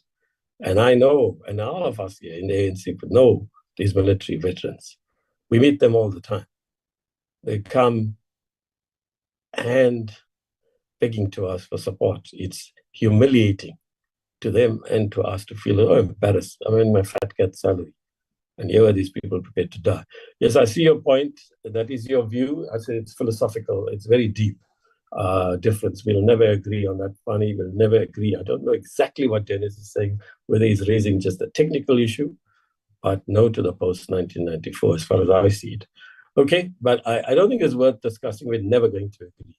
So having said that, can we move on, please? Chair, my hand is raised. Willie? Please, Willie, go ahead. Yeah, the other way. Okay. They often say that wars are places where young people die due to the decisions of older people. And well, the saying was young men die due to the decisions of older men. We must remember that if you look at the description of the word military veteran in the Military Veterans Act, one of the reasons for that is to achieve reconciliation. We must remember that a lot of those military veterans between 1961 and 1994 did not have a choice. They had to serve. And whether you think that was right or wrong, I'm one of the lucky ones at that stage that were able to go and study, and I didn't have to serve. But they did not have a choice. they had to follow orders, otherwise they would have ended up in jail. And if you look at the definition in the Military Veterans Act, they were specifically included in order to create a harmony, create reconciliation, create nation building, and not let there be distinguished between who fought on which side of the liberation struggle. And I think if we're going to, in this thing now, do something differently, we're going to step back and we're going to tell those people that did not have a choice but had to fight in a war where old men made decisions, that, you know what, your contribution, you putting your life at risk is not as valuable as somebody that fought on the other side. And we are defeating the whole purpose of getting a nation building, peace seeking thing on the go with the description that was done in the Veterans Act. I think we should not move away from that, Chairperson. It should definitely not be fair. Thank you, Chairperson. Anybody wants to comment on this? Nobody. All right. Look, Willie, I agree with your general statements. I'm very committed, as are we all here, to nation building. I recognize that young people, white people, also died in Angola, but they did have a choice. And few hundred, not few sort of scores of people did. They went to prison and so on. Hein Crosskop is one example of somebody who left and joined MK. And there are others of that. I think Rocky Williams, and so on. Then you will recall, Willie, Mail and Guardian carrying a series of articles and photographs of UDF activists going to prison, escorting, well, not escorting, people handed themselves over and throwing flowers and so on. So there are many people who chose on conscience basis. But those issues are not relevant here. It is already existing ANC and government policy to give housing to non-statutory military veterans, not to statutory ones, to give a special pension. I'm dealing with one right now this morning of a person who's deceased, and now his children want to know whether they can, or is it only the spouse. So I had to ring special pensions, Mr. Jonathan, Kabelo Jonathan, and so on. I'm not sure it's going to help to have a philosophical discussion. I don't think one disagrees with the general points you're making. But it's not true, really, that they were forced to do it. They could have chosen to leave the country to avoid killing others, especially in Southern African countries. They went to prison. There was an end conscription campaign. I think they had about 200-300 members and so on. So I don't think it's going to help. It's not relevant here. It's a non-negotiable thing for the ANC. We're talking of non-statutory. We're not changing any law. Dick Levy's right to say it, Dennis, and he made it clear. Fani, you want to say something? Yes, thank you, Chair. Chair, I just want to bring balance into this discussion that we are having, because you are painting the so-called military veterans, the MK soldiers, etc., like heroes. But they were people that bombed and killed innocent civilians in South Africa. So please, I think if you want to open a debate on this, we must please arrange it. I'll gladly take part in it. But the people that you want to provide for now, in spite of the fact that they are already listed as BBBE candidates, were people that killed innocent civilians in South Africa. They're not heroes. Thank you, Chair. Chair. Yes. Who's Chairperson, I think you. Linda. It's Oh. Yeah. It's Okay. Yeah. I think Chair, we're trying to summarize and close the matter. And Honorable Tutoit just came in. And what he's saying is triggering our thinking and our emotions that we must get into politics. And I'm always avoiding to make our committee a political battle. It's correct to say what he's saying does not belong here. And if he wants us to have that debate, the Freedom Fund Plus has an opportunity in the House to make a motion. Let's have a motion and debate the motion there, not here. Here we are dealing with this bill, and I'm still standing that let's not interfere with the amendment or the whatever of this, what is there. If we want this to be amended, let it go to the relevant sister committee. Thank you. Yeah, no, but it can't go without a response. So this is my response. If you look at the number of people that died in the Pretoria Church Street bombing or the Durban Robert McBride one, it's not even, I think, 2%.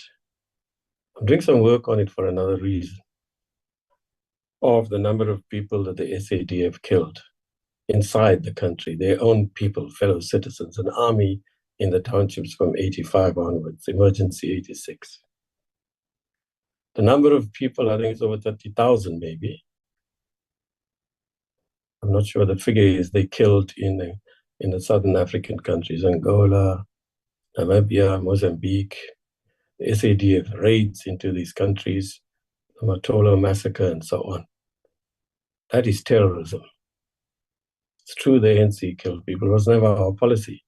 So I think it's no point debating it here. We will never agree. It's not relevant. You stick National Treasury to non-statutory, and we're not going to debate this further. It must be taken to the Defense Committee. Chairperson, can I, sorry, Chair Villiers, can I just come in on a last one here, Chair? If you would not mind. Chairperson, this is just the thing. We had an end to the struggles that were there due to a negotiated settlement. Everybody in South Africa chose the road of peace. And it was part of those discussions that led to phrases like the description of the word military veterans in the Military Veterans Act. And I think we should stray away from trying to change that. That was part of what brought us peace, was part of a broader negotiated settlement. We're not changing it. But the application thereof as well, Chairperson, we should be very careful of that. No, it's there already. I don't know what the DA said when it was passed. Human Settlements has a policy, it might be in legislation too, I don't know, that housing, that non-statutory veterans should be prioritized. There's a Special Pensions Act. It's only made available to non-statutory. So it's there already. We're having a debate that should have taken place in 1995, 90. Reconciliation doesn't mean, in fact, it's indispensable to reconciliation and nation building that you give those who are non-statutory a place in the sun. But this is not relevant. We're going to disagree with this thing. You're not going to vote on these bills, right? I mean, this bill anyway. And we respect the fact that you're participating. And Dennis in particular has been extremely active in this committee and has helped us. I acknowledged him in the House yesterday. It was he that crafted, for example, I think I said it this morning to SACTU, the tax issue there. And there's been some very useful contributions here. So we appreciate that. Well, I think you guys must take this thing to ask for a special debate in the NCOP, or you must take it to the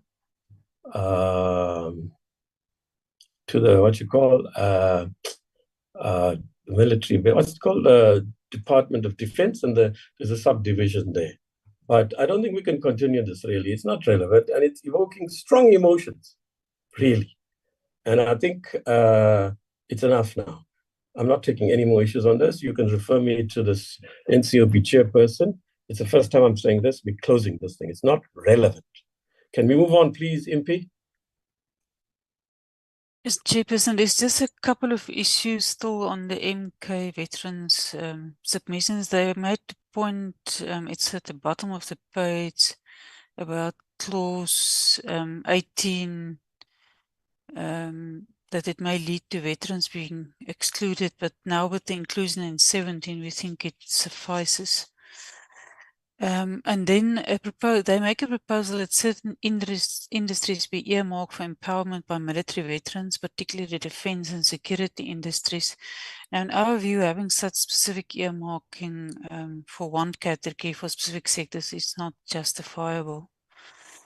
Yeah, and and then it should be challenged. So we can't agree to that. Yes, can you move on? Yeah, the next one is they want to exclude foreign companies in being a majority bidder in all security-sensitive industries. Now, I think that's, it's also a matter of that's regulated, not to be regulated by this bill in our view. And there is a private security industry bill there's no need to that's take still this, awaiting. Okay, can and the we next move on, one, they please? want to exclude non-citizens from finance and SAM roles. And again, we don't think that would be, it would constitute an unfair labor practice, and security vetting must determine whether people can do a particular job or not. Yeah, I don't think anyone can disagree with that. And then local economic stimulation, they complain about going far enough, but there's many clauses except apart from the designation for local production content. All the other clauses, well, 17, 18, and 19 provides for, you know, the development of local economies. Then the last point is to include South Africans who specialize in developing emerging businesses on a tribunal. I think the purpose of the tribunal is to hear disputes, and our view is that the minimum requirements of people with experience in law and in procurement, there was an error in the document, is the minimum requirements, and if other expertise are required, the minister can appoint additional people. So that is the last one.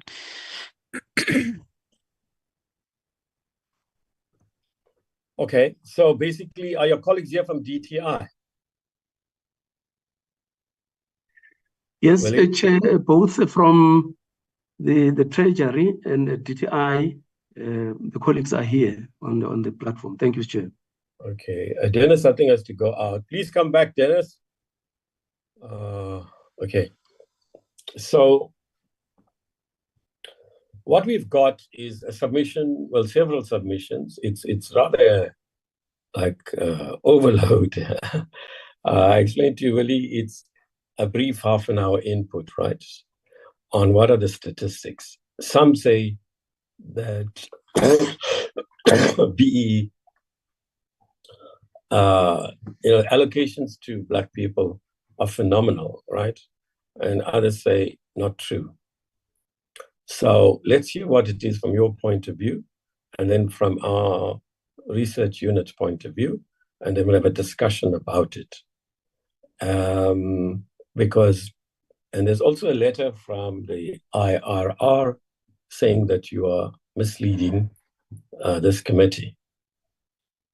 But it's the committee's responsibility to decide, having looked at what you said, DTI said, what Poppy Intaka said, and what Mr. Kraus has said, okay? We will make the ultimate decision about what we think. Now, I know it is extremely difficult to come to consensus on it because how you define terms, what do you mean, etc. But this is not a discussion, endless discussion on whether Black people are sufficiently empowered or not. This bill is based on the fact that they are not, and that is the position, I think, of the majority in this committee. But let's throw it open now. Can you start? You've got, what is it now, 15:42? Can you take about 30 minutes, please? Thank you, Chair. The Treasury will start.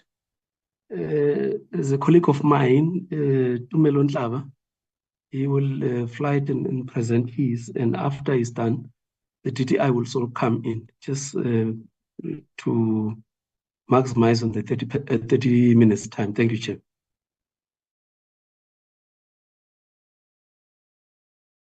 Okay, thank you, Mr. Matibula, and good afternoon, Chair, and good afternoon to the colleagues and honorable members. My name is Tumelo Ntlaba, and I'm also from the Office of the Chief Procurement Officer within the Treasury. And I'll be briefly talking about our procurement spend in terms of how we see things in the data that we have from public procurement perspective. So because of the time, I'll also just quickly take the committee through the process that we follow internally in terms of us consolidating data and then working up some numbers so that I can be able to bring in some context in terms of the process. And then lastly, I'll just provide an overview of what we see in terms of the procurement spend across the different organs of state. Next. So from the Treasury perspective, what we have in terms of public procurement data, we have data for national and provincial government departments, and we know as to which particular companies or suppliers have been paid by these particular departments and for which particular services. And that particular information, we're able to consolidate it centrally and be able to deduce some information out of that particular transactions. And this we do mainly for us to be able to analyze the preferential procurement related indicators so that we can be able to see if whether there is some progress on some of these particular indicators to, of course, be able to assist us in making policy and so forth. Okay, go to the next slide. So from the data that we have, we utilize what is called a standard chart of accounts. And out of this standard chart of accounts, it has a number of different segments and it has items. So the data that we look into will be data that is classified, for example, under goods and services, machinery, buildings, software, biological assets, and even heritage assets. And we take all this data and we consolidate it. But what we do also is that we don't include, example, payments that are sent or associated with individuals. So example, payments to employees, their subsistence, and so all those we exclude in terms of the calculations that we are doing so that we can have more or less a pretty accurate picture. Okay, next slide. Okay, so as I had indicated, so we have data on our side mainly for provincial and national departments. And for this particular purpose, I'll be demonstrating the data that we have from 1st of April 2017 up until 31 March 2023. It's about 6 years.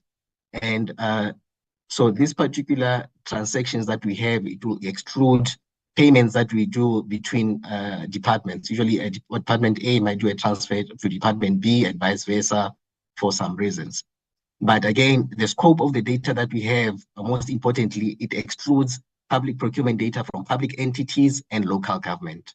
And sure, we are aware that public entities and local government, they've got quite a huge procurement spend, especially for capital intensive projects.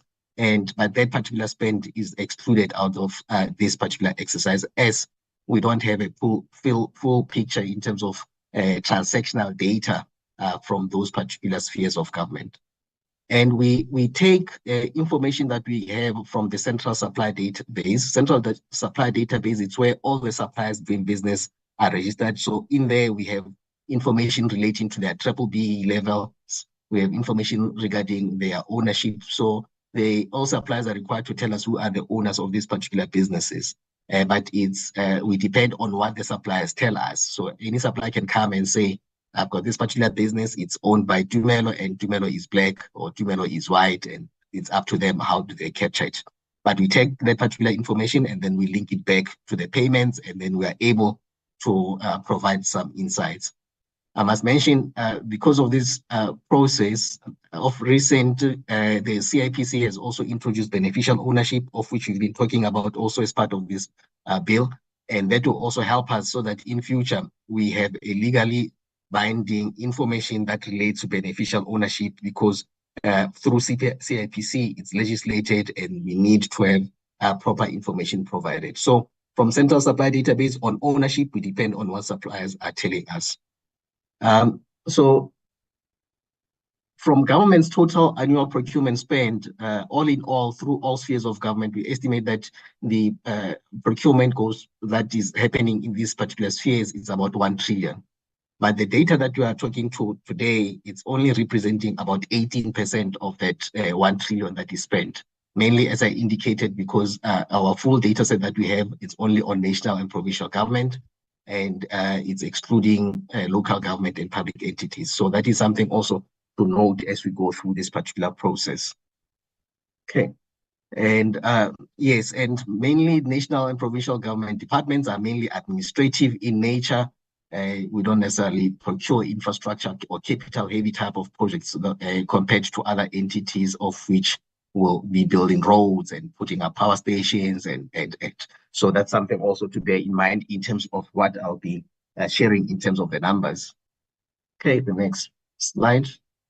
So from what we've seen here, we are, I think maybe if you can zoom a bit so that the members can see, but what we're seeing on this particular slide is we indicating the percentages of, we can go back. Yes. So we are basically, you're trying to zoom, yes. So we are demonstrating that this page mainly indicates the spend that went to businesses, of which have 51% of Black ownership. So meaning that as long as a business has done any transactions with national and provincial government department and the ownership of Black individuals within that particular business is more than 50%, then we count it in. So from that particular perspective, we're seeing that we've paid about 47% of the spend to Black-owned businesses, of which are businesses that have at least 51% of ownership. So that's quite important. So there in terms of the differences, the rest of the expenditure can be, I mean, the shares that are there, it can be a mix from any other races. And we also have a breakdown of those particular numbers, just that we didn't include that particular slide here. But if we look at just pure 100% Black-owned businesses that have done business, we're sitting at 34% throughout this particular period. So that are 100% Black-owned. And then for those that have 51% as ownership, of which they are a majority from ownership perspective, then they are sitting at 47%. And then if you go to women and looking at the spend that went to women in this regard, women have actually got the spend of about 14% that went to women-owned businesses. And it even gets worse if you go to youth. They received spend of about just under 5% that went to youth-owned businesses. And youth will be individuals that are, I think, according to the law, 35 and younger or under 35, somewhere there. Those are the ones that received the spend or business that is equating to about 4.86%. And then we measure other things like businesses where they are located. So businesses that are located in townships, so it's about 2% of which we've done business with. So this will be businesses located in townships and rural areas and undeveloped areas. So that's one thing that we measure. So it's just around 2% of the spend that went there. Military veterans that we've been discussing, it's under 1%. And then also even businesses that are owned by individuals who are disabled, we measure that also its spend is way under 1%. It's actually even less than 0.5% that went to that category of businesses. So so in general, that's how we see things from national and provincial government department spend, and the spend over the particular 6 years period, it's about just over 1 trillion. But as I did indicate earlier, this represents about 17–18% of the total expenditure of government when it comes to public procurement. And so those will be the numbers. I've got another slide that I had prepared here, but it's not included here, but we can share it after, whereby we break it down per percentages to say, based on this particular business, those that have a majority ownership, let's say 51% to 60%, what is the percentage of spend that went there? And just like that, 70 to 80, 90 to 80% ownership up until 100%. We can share it after so that you can see those particular differences. And then the rest of the slides, basically, we were just representing from BEE level perspective. If you look at the levels, level 1 to 8, and those that are non-contributors and those that do not have BEE at all from procurement, where is the spend going? And then we see that majority of the spend goes to level 1 across all the years from 2017, and level 2 follows. And then, but there's also a huge component whereby we are doing business with people or companies that do not necessarily have BEE certificates. So this thing this trend carries across all the years, whereby you see a huge spend going to businesses that don't necessarily have a BBBE certificate. And in terms of the rest of the slides, it's just a pattern just to indicate every year how, of all those years, how things change. But the pattern remains the same. BEE level 1 and 2 contributors, the 2 top ones, and then those that do not have BBBE at all, not even non-compliant contributor, but they don't have at all BBBE, then they still see quite a sizable percentage of the spend, averaging about 25% to 30% across the years. So from our side of the Treasury, that's what we have. And I'm certain the colleagues also from the DTI will come in and also contribute to this particular topic. Thank you very much, Chair. Thank you. Your colleagues from DTI, can they take 15 minutes, please? Good afternoon. Thank you for coming in. Thank you, my friend, for coming in. All of the honourable members. Yeah, just to say thank you to you for coming in with a late notice. You can blame your colleague, Willie. Yeah, okay. Easy. Yeah, go right there. Yeah. Our pleasure, Honourable Chair. It's Stephen Andival from DTIC, and I'm joined by a number of my colleagues from the department, obviously our Chief Financial Officer, but we've also got the Chief Director responsible for BEE in the department, Jacob Mafuta. We've got the Chief Director responsible for Industrial Procurement, Dr. Tebofo Makube, and then we also have a representative from the BEE Commission. Chair, we're going to start with a few slides from Jacob, just giving some of the background on the components of the BEE scorecards and the approach to BEE in general. And then, Chair, if you allow, I'll do about 5 slides or so just on what some of the data is that's beginning to show us. So if that's okay, and we'll try to keep to the 15 minutes. So if I can hand over through you, Chair, to Jacob, and I'll share the slides from my side. Yeah, you just manage your team. There's no need for me to intervene.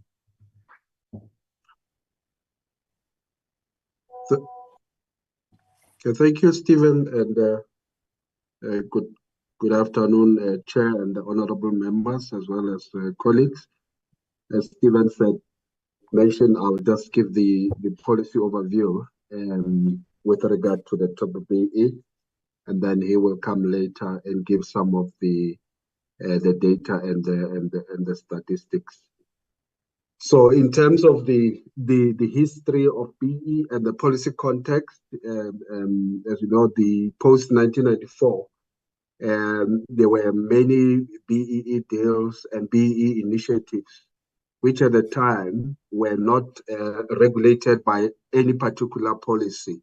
So it was just companies and in some instances, individuals out of their own coming up with empowerment deals.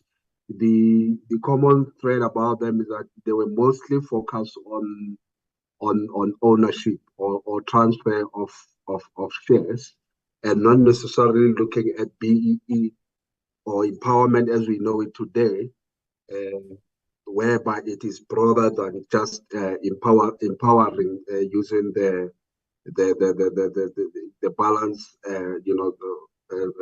scorecard. So that was the initial phase of empowerment, and necessary as it was to ensure that there is social stability within the country, ensure that there is broad participation within the various sectors of the economy, ensuring that we absorb as many new entrepreneurs that will ensure that there is a competition and dynamism within the economy, and that's really what characterized the BEE policy or the empowerment in those initial phases.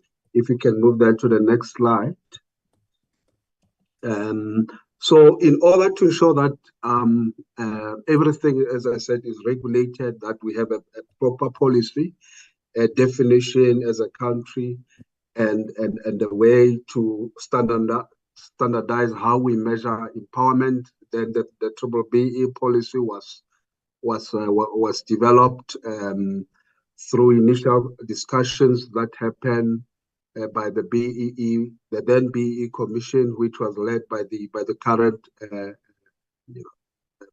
president, and that commission was the beginning of us defining how BEE should look like in South Africa, how we should use it as an instrument to transform our economy using the resources that we have in both private as well as the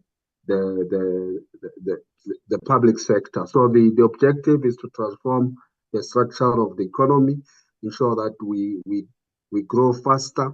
So not only about redress, but also at the same time ensuring that the economy does grow. So BE is part of the broader growth model, and aligned with that, ensuring that we shift away from dependence on raw materials and export of mineral and so forth, but that we create a class of entrepreneurs that are able to participate through our industrial policy in beneficiating and adding value to our minerals and to our product. And very important to ensure that we not only promote participation of Black people as a broad term, but that also there is specific focus on women, youth, as well as people with disability, designated groups as we call them. So that's really the broad definition of what entails a BE and transformation. Next slide, please. I think we can move to the next one. We've already talked about the objectives. So this slide then summarize the evolution as I've already touched on. The key thing is that we do have a constitution at section 217 in particular of our constitution recognize the fact that the economy will need to be transformed, and from time to time a government will pass legislation, policies and regulations that will ensure that there is a transformation of the economy and broad participation. So there is a constitutional a provision for the BEE policy. So where we are in terms of the evolution of the BEE policies, that the current framework is based on a balanced scorecard. It's based on empowerment broadly, not just looking at ownership, but ensuring that the transformation is looked at in terms of areas such as skills development and capacity building, in terms of SMME development, or what we call enterprise and supplier development. The other key provision is that in order to ensure that we are able to measure the progress and monitor whether there is improvement in transformation of the economy, we established the BEE Commission in 2016, which is a key institution that monitor the compliance, as well as ensuring that there is a transformation by the entities. Where the other key thing to mention is the fact that we do have penalties within the BEE legislation for those that get involved in fronting or second vision, as we said, but also as government, in order to support and strengthen the implementation of the policy. We have related policies such as the Black Industrial Policy that ensure that there is financial support that is made available, for us to be able to support the Black industrialists and the Black enterprises that must fully participate in the production and participation in the economy. Other key institutions, in addition to the BEE Commission, we do have what you call the BEE Advisory Council, which is chaired by the president. We also have various sectoral codes. So certain sectors within the economy that are not measured in terms of the generic framework that we have, but that have their own sector-specific transformation codes that talks to the dynamics as well as the peculiarities within their sector. So broadly, that's the framework on BEE, and as well as the evolution from the time when the empowerment was narrow based on ownership. So how empowerment is measured, as I mentioned, it's based on the balanced scorecard. So if we say that a entity is transformed or is doing better in terms of transformation, their measurement will be based on this scorecard and the element has been projected. So every entity has to be measured in terms of how are they doing in terms of ownership. There are targets for that, and if they are fully compliant, the maximum points that they get is 25 points. So the BEE level is as a result of an entity being able to score points based on what they would have achieved as the target for each of the 5 elements: ownership, management, control. So to what extent is the entity transformed in terms of its management, the board, executive, senior management, middle management, junior management, and so forth. Skills development, which talks to how much the value that the company spends on developing its employee, in particular the youth, as well as the Black people broadly. Then enterprise and supply development is the 4th area, or the 4th pillar, where companies get measured.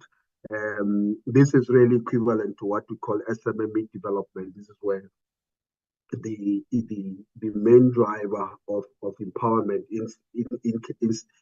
in terms of creating new enterprises in the economy. So the companies, the big companies are expected, established companies are expected to invest in suppliers, in new suppliers, in SMMEs, and as well as procuring, from them.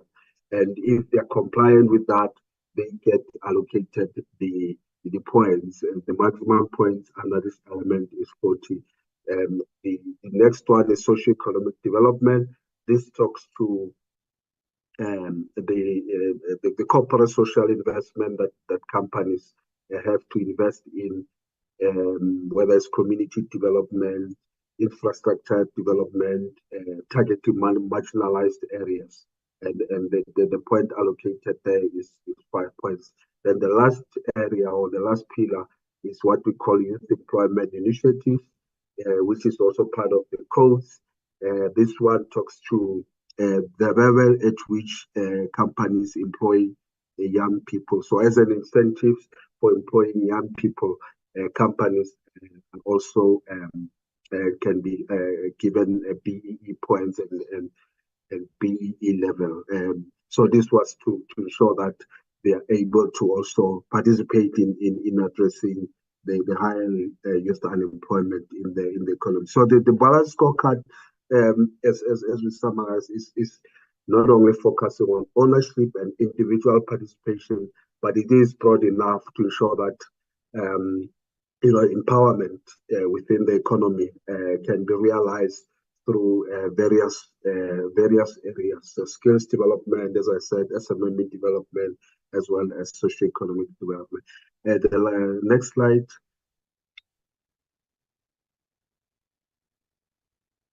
Okay, it's not. Yes, yeah. So the previous slide, it was the scorecard, as I said. So based on the number of points that an entity score, this table here shows the different BEE level. Earlier on, this was mentioned. So this shows the different BEE level. The first one being level 1. Level 1, BE contributor means that an entity would have scored maximum points under the BE scorecard. So at least 100 or above.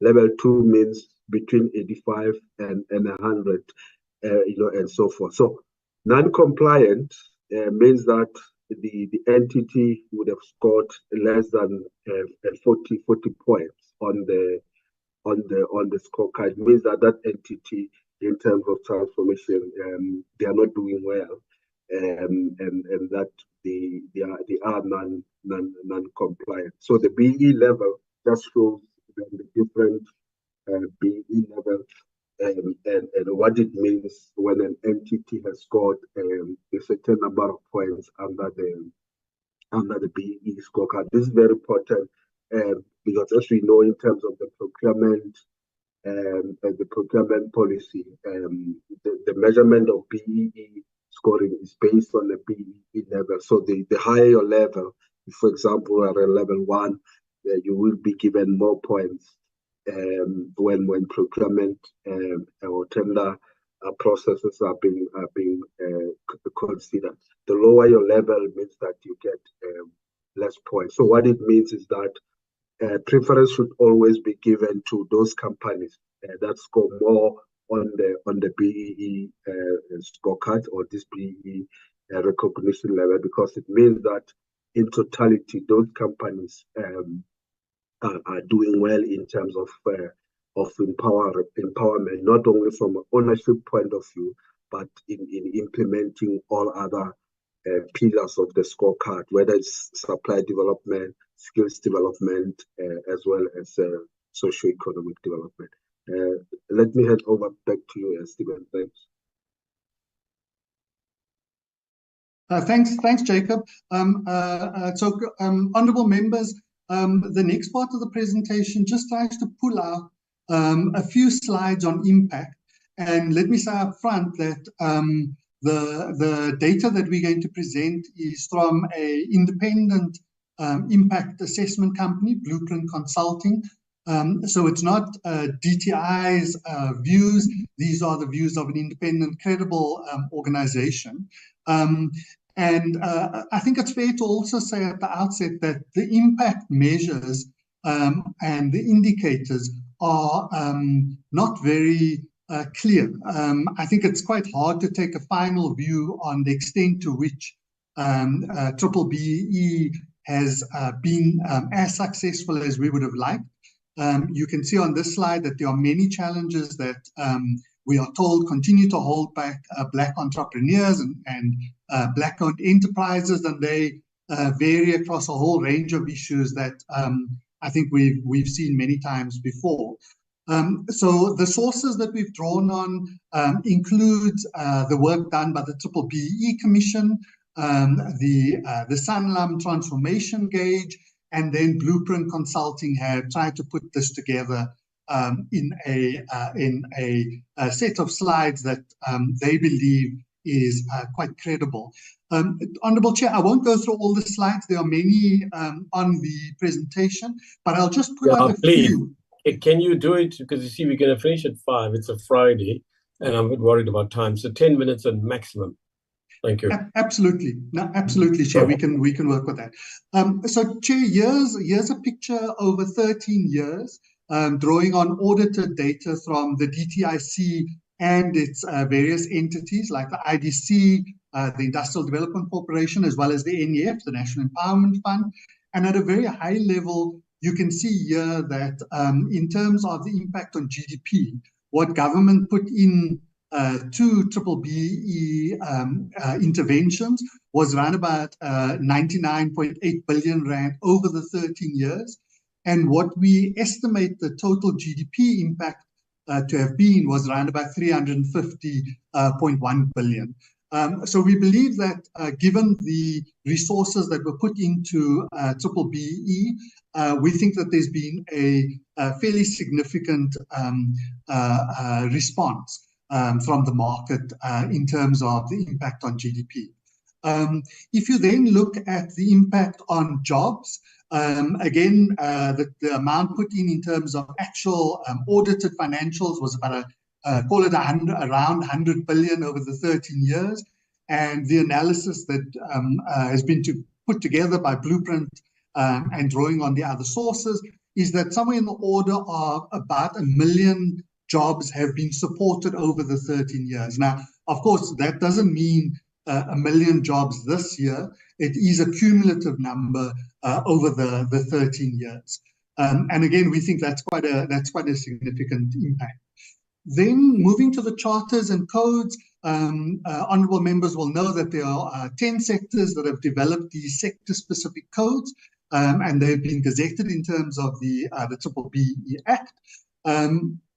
What we've tried to do is pulling from those various codes, try to pull out what it seems has been the overall impact. So this is a high-level summary, and there are some slides that go into the detail, but at the high-level summary level, what we see is Black ownership having shifted from about 27% ownership in the economy overall to somewhere in the order of about 39% by 2021. Black women ownership has moved from about 9% to 12.4%. JSE listed entities, average Black ownership has moved from 29% to 39% and so forth.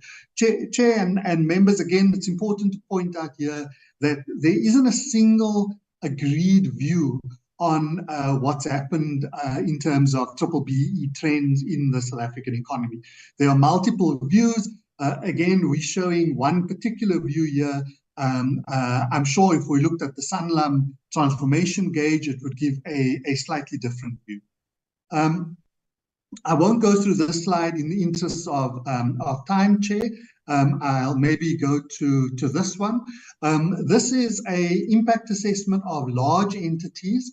And it's important to make the point here, Chair, that in the sector, for example, Agri-BEE, where it says the target achieved is 20%, that doesn't mean that ownership, for example, is 20% Black people in the Agri-BEE sector. It simply means that 20% of the target was achieved.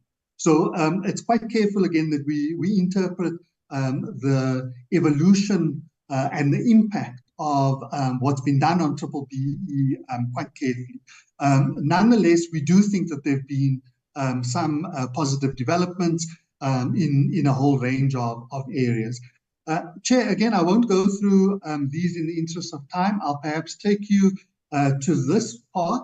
This is part of what Blueprint did, was also to interview a number of companies, a number of industry stakeholders, to try and get a sense of, at a qualitative level, what's the overall feeling of business in particular with regard to BEE. And so, again, just a high-level summary of some of these views. You can see here that obviously being qualitative, it is to an extent perception-based, but you can see that in a number of cases here, there has been a change in thinking by industry. To start with, industry may have viewed BEE largely as a cost issue. It's now become much more part of the way that business operates, and they've begun to see it as an imperative for social transformation, for social stability in the economy, and so forth. Of course, ownership remains a bit of a contentious issue, but as honourable members will know, DTIC has tried to provide some alternative measures. For example, the Employment Equity Equivalent Program, that's for multinationals who in many cases find it difficult to sell ownership stakes in their South African subsidiaries. And so we've developed the Employment Equity Equivalent Program. But I think in in summary, I think what we would want to say, Honourable Chair, is that although there's been significant progress, the database of progress is a little bit uneven. We can see significant progress in a number of areas. Ownership is one of them. Management control has perhaps changed slightly more slowly. In those areas where companies find it easy to meet the BEE requirements, like skills development, like enterprise support development and social economy initiatives, companies have moved relatively quickly to meet the targets of the charters and the codes. But of course, there remains a lot still to be done, Chair. And so we would argue that from the perspective of DTIC and based on the data that's available to us, uneven as it is, we think significant progress has been made, but we think that procurement remains a critical lever to ensure transformation of the economy more generally. A point that Jacob alluded to in his input, honourable members, is that you can get to level 1 status, even though you've made relatively small changes in terms of ownership of the enterprise and management control of the enterprise. And so it's important when we look at the extent to which BEE level 1 companies have benefited from public procurement. It's not the case that all of those companies are empowered. The additional element is that micro enterprises are exempt from BEE requirements, and they are given automatic level 1 status. And so we have to be quite careful as we analyze the data that's coming out, that level 1 BEE doesn't equate to a majority Black-owned firm, a majority Black-managed firm. In many cases, it's a reflection of relatively small micro-enterprises that are considered level 1 in terms of the current regulations and codes. So we think that's an important point, Honourable Chair and members, to bear in mind.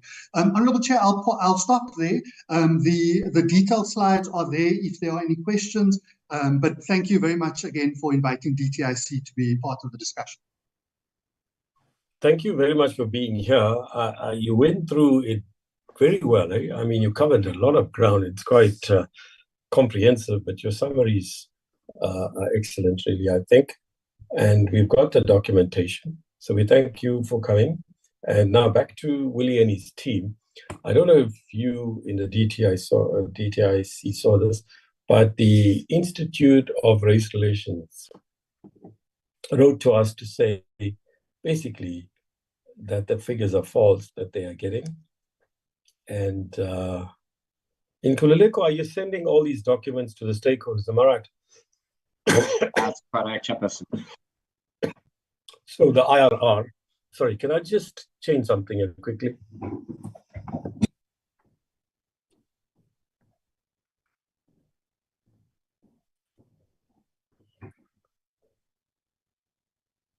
Sorry, it's a light from the light bulb.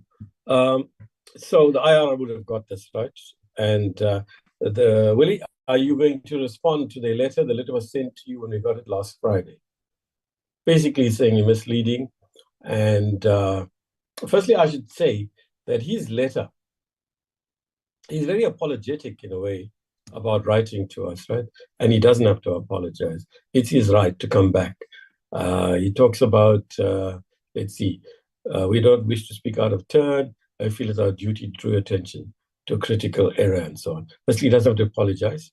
And he will get a copy of the text that goes back to him. And then he says, the central supplier database states that Black majority-owned companies received 588 billion in the period under review 27-28 to date. Questions all of that. I think his main point is at the end. It is impossible to know a basic issue of the bill, namely whether it's being passed because Black-owned companies have been paid trillions and nationals, Treasury and SECOF think that is not enough.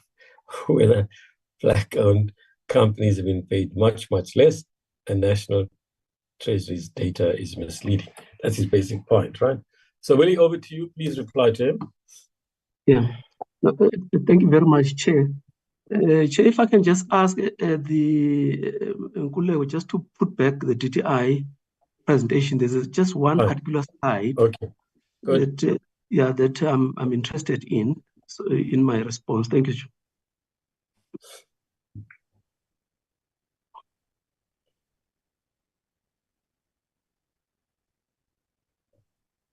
The slide Nkulewo that refers to the balance scorecard, because that's where the debate has been. You can just scroll. I don't know what slide number, but if you can just scroll until you come to the slide that refers to the scorecard, the balance scorecard. And can just go to the next slide. Let's go on, go on this slide. Now, this is a slide here that we just back. You've gone too far back. Yeah, this slide. Stop on this one. Yeah, this is a slide that we've been referring to. So if you look at how BEE is measured, of course, you can see that balance scorecard has got those elements. And one of the elements there is ownership, of course. Now, what we have been saying, it's possible, and this fact has also been emphasized now by Stephen in his closing remarks, that it's possible to have a BE level 1 without necessarily taking into account ownership. So you can have all these other elements: management control, skills development, enterprise and supply development, economic development, and achieve a BE level status 1, which then means if you are competing with any other company who may be 100%, for that matter, 100% Black owned, but you find that that company, which is 100% Black owned, does not necessarily achieve level 1. So then in terms of the evaluation criteria, so the award will go to a company that scores level 1 BE in terms of the criteria. And now when you report in the figures, which is the point that we're trying to make, it appears as if it's a Black-owned company. Why? Because of the broad-based nature of this policy. This is what we talk about, the broad-based. So in other words, this is where Stephen also says we must be very careful when we're measuring this particular point. And this has been the issue, Chair, that I wanted to bring to the attention of the committee, which we've also been sharing in various platforms, to say, please, if one were to say Black people have up to now, I don't know, attained 588 billion or 600 billion of the procurement spend, I'm sure the PE companies or Black-owned business people will ask me, show us, where is that? And that's an argument that I think you made your point. He talks about trillions. Where does he get the figure trillions? He says Black-owned companies have been paid trillions. Where does he get that from? That's exactly an issue, Chair. So I just but now it's there. I will send in the documents. Thank you. DIC is confirming what you're saying. So it's both of you. And I think his questions are probably better directed to DTIC. But having said that, members will come in when they want. Now, Poppy, can you just take us through your 3 slides and then we throw it open?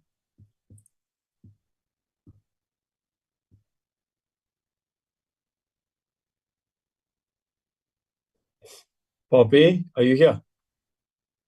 Oh, there she is. Okay, go for it. Thank you.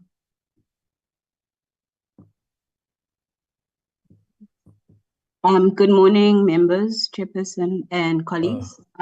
So Just as background, the chairperson had asked that as the research support and content team, we provide independent stats for the BEE, and National Treasury, alongside the procurement stats that they had provided, they did share the BEE Commission's report together with the Sanlam Transformation Guide report, which the colleagues from DTI also highlighted that it exists. And this report is a report that's used mainly just by industry and universities, so it's pretty credible. So I think just to also echo what the colleagues before highlighted or asked us to be mindful of, it's to echo that as well, that when members or when we are being presented with stats or numbers, some of the concerns or things that we should be mindful of when it comes to data concerns is that although like these two reports are credible, or the stats that were provided in the presentation before this one, it's credible. We know that and it's most up to date. They're not necessarily comparable. I think the colleague before also highlighted that. And the reason being is that this is because calculations are, sorry, it's not in full screen. This is because they're not necessarily comparable because the calculations or the measurement frameworks tend to differ across the reports. So some reports may use, although everyone is supposed to go according to the balanced scorecard, when measuring some of the indicators or the BEE elements, they may use different assumptions, and sometimes given data availability or limited data, particularly when it comes to like unlisted companies, certain assumptions may be made, and then obviously you're now not necessarily comparing apples with apples, you're not calculating the same thing, but in a sense, you're still looking at BEE stats. And another thing that could affect comparability across different reports or different stats is that, for example, like if you take the BEE Commission's report, their sample is based on 1,475 BEE certificates being uploaded to the SANAs. Whereas, for example, the Sanlam report, it covers a bigger sample of about close to 15,000 companies across 10 sectors, and they also include both listed and unlisted companies. But again, another addition or another thing that we should be mindful of is with every stat or with every number, you have to also think about the time period that's been looked at. Also, for example, the Sanlam report, they only started conducting these reports. Yes, they draw from various databases or data sources, but they only started conducting their reports in 2021. So the data that's available in those reports is from 2021 up until 2023. So there may be limitations there.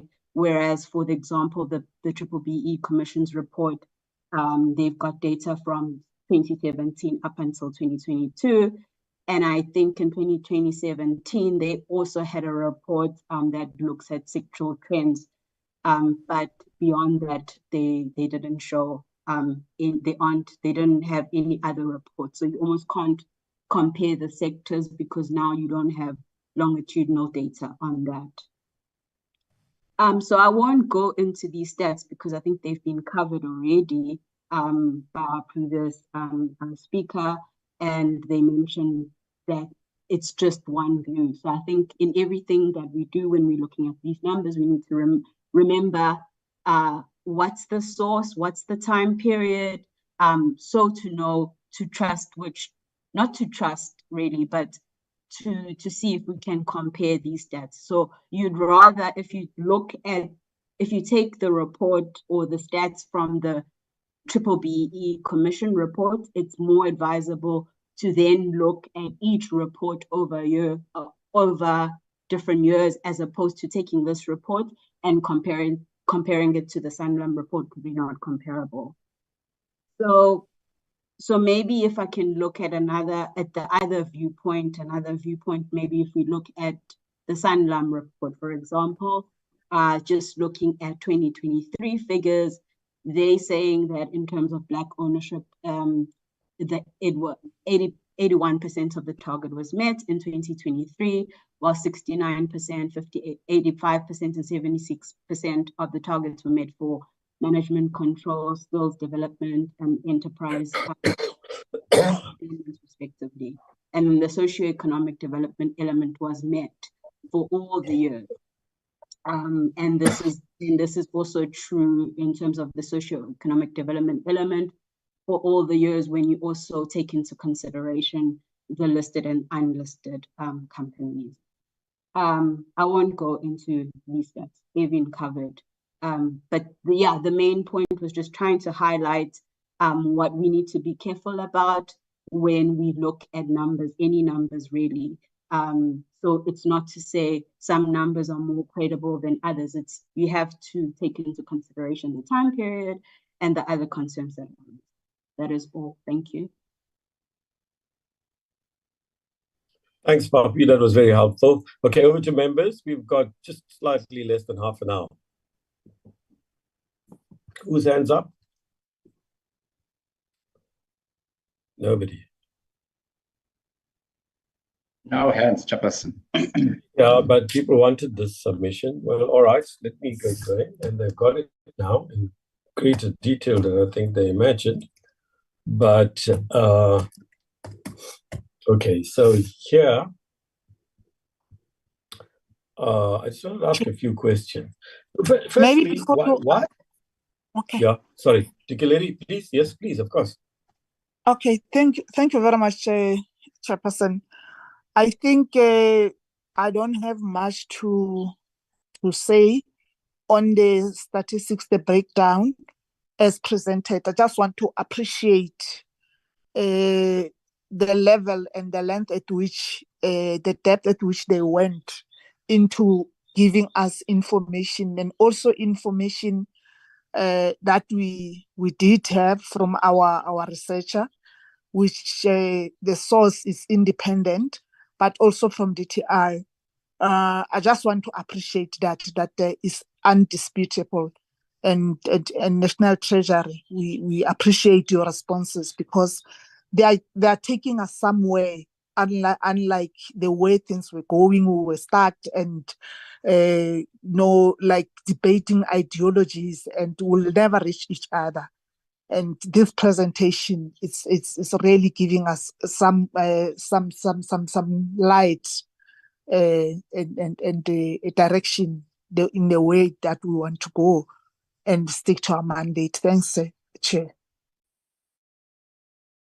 Tikeledi, okay. If there are any hands up, just butt in, as I say. So firstly, I actually must say, really, that until last week, I didn't know that level 1 meant what you and DTIC are now saying. I really didn't know. I wonder how many MPs do. Maybe in the DTIC Committee of Parliament. Anyway, I noticed it's very striking that enterprise and development gets 40 points. And it's true. That is so significant. So what I wanted to ask, if you can be level 1 without Black ownership, is there some consideration about reviewing how the points are allocated to nudge industry to open spaces up for Black ownership, and to also nudge emerging Black-owned companies to grow and give themselves, not just depend on the state, the opportunities to grow. Why does Sanlam do a transformation gauge? What's in it for them? From what you're saying, DTIC and so on, are you saying that overall, Black ownership is less than 50%, right? So it's about 39.5, said one of you, I think DTIC. Is that correct? It's around 40%.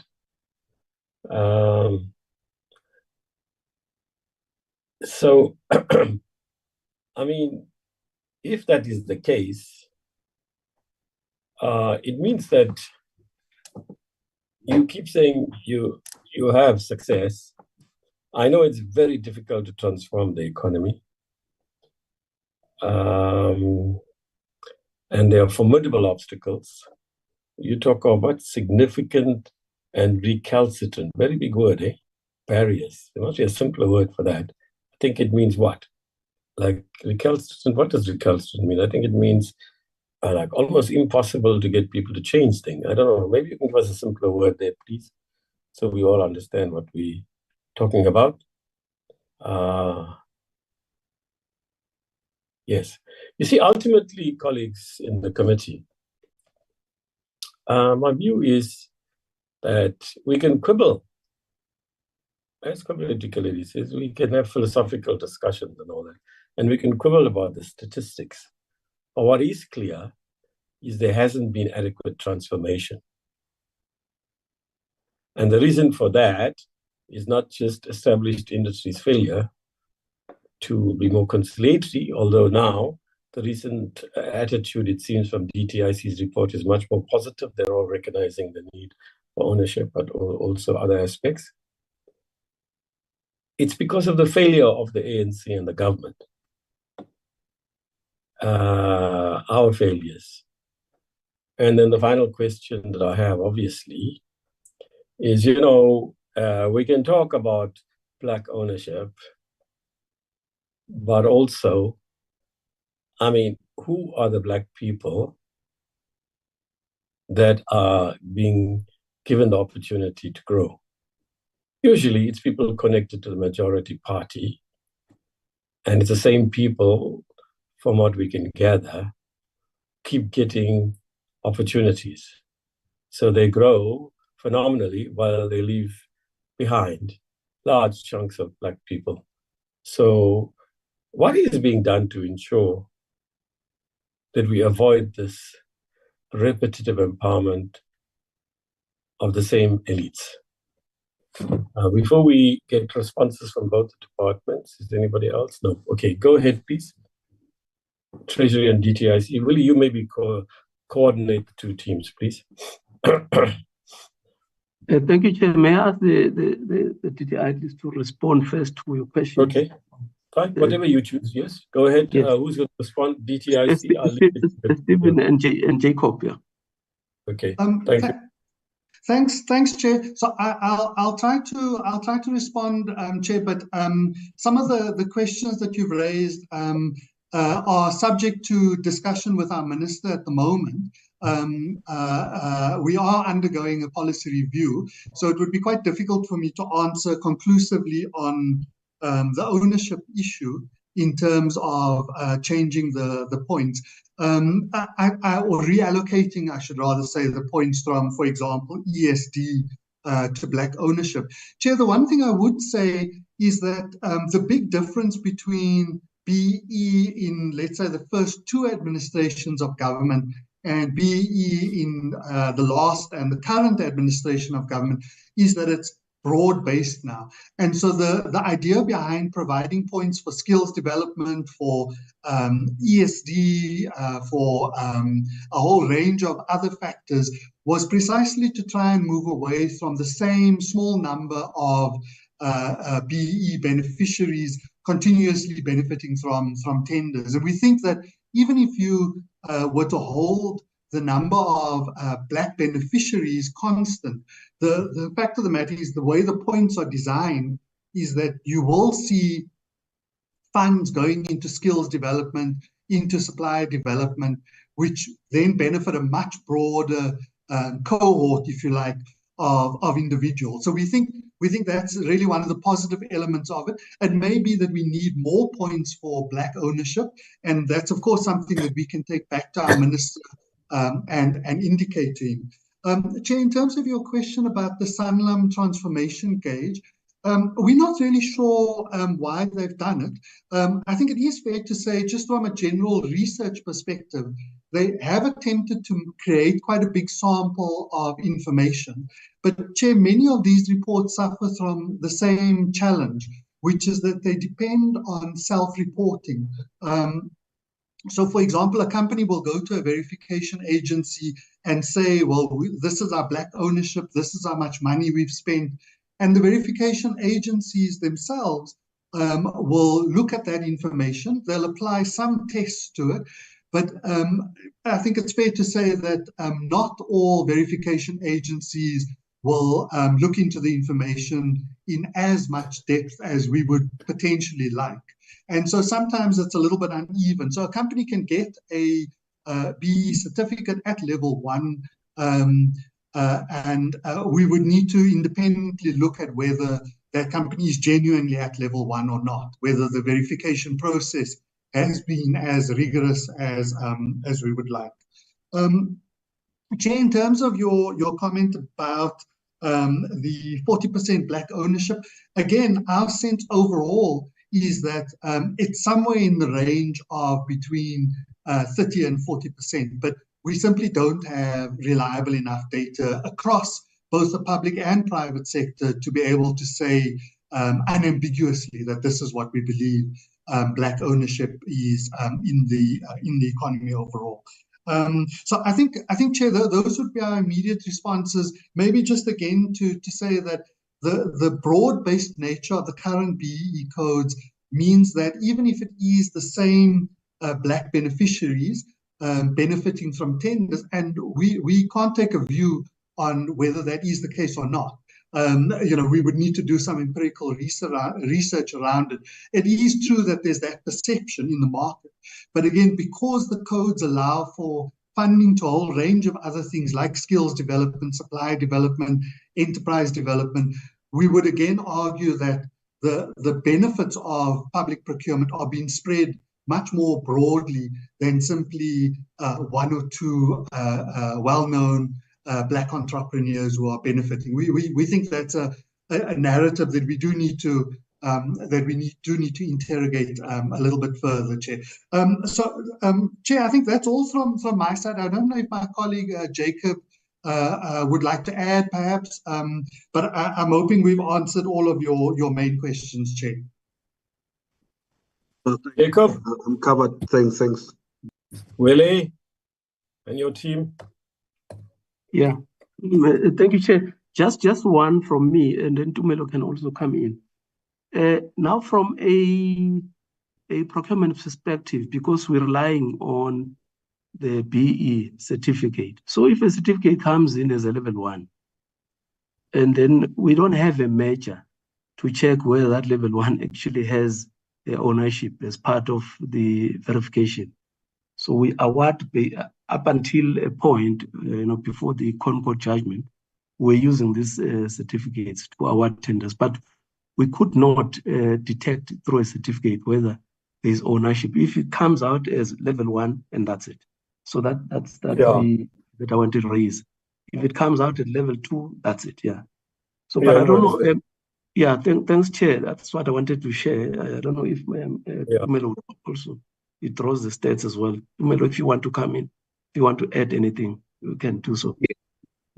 Thanks, Willie. Yeah, just to add, especially on EMEs or small companies, currently, according to the BEE Act, what they do is for them to be able to claim a particular level, they complete a sworn affidavit, and maybe the committee has experienced this. So because it's a sworn affidavit, you need to fill in that particular form, and then you claim your level, whether you're level 1 or 2, and then you take it to a police station, and then for it to be stamped, and then a commissioner of oaths to confirm. But with experience, if you take that form to a police station, people just stamp that form. You can be a white individual saying you are black and then you're claiming these particular things.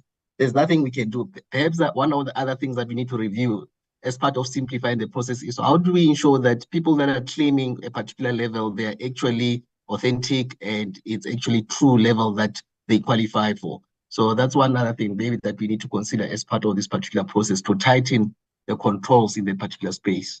Thanks.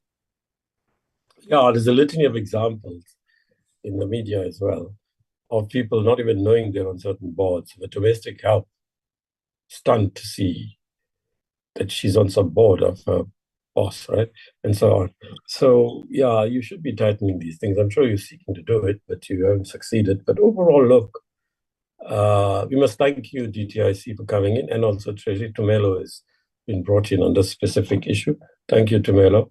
And can we move on to the next issue? We've got about, 12 minutes left. Thank you. What's that? Somebody wants to say something? Was it you, Dikeledi?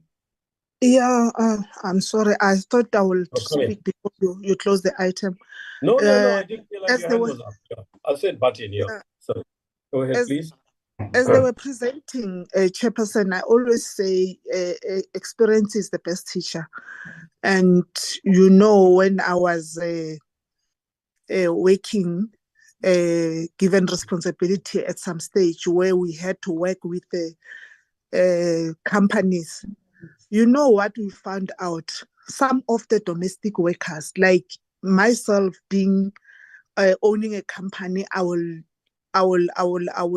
register it under my domestic workers information to say she's a member of she's black and a female, she's whatever, for me to have those scores to meet the requirements. And unfortunately, the poor domestic workers didn't know. Some of the people, they were in the thingy. So I want to support what they're saying, to say it's difficult and they need to for one to verify. So they need to tighten that, because sometimes people are getting away with murder. When I was still in the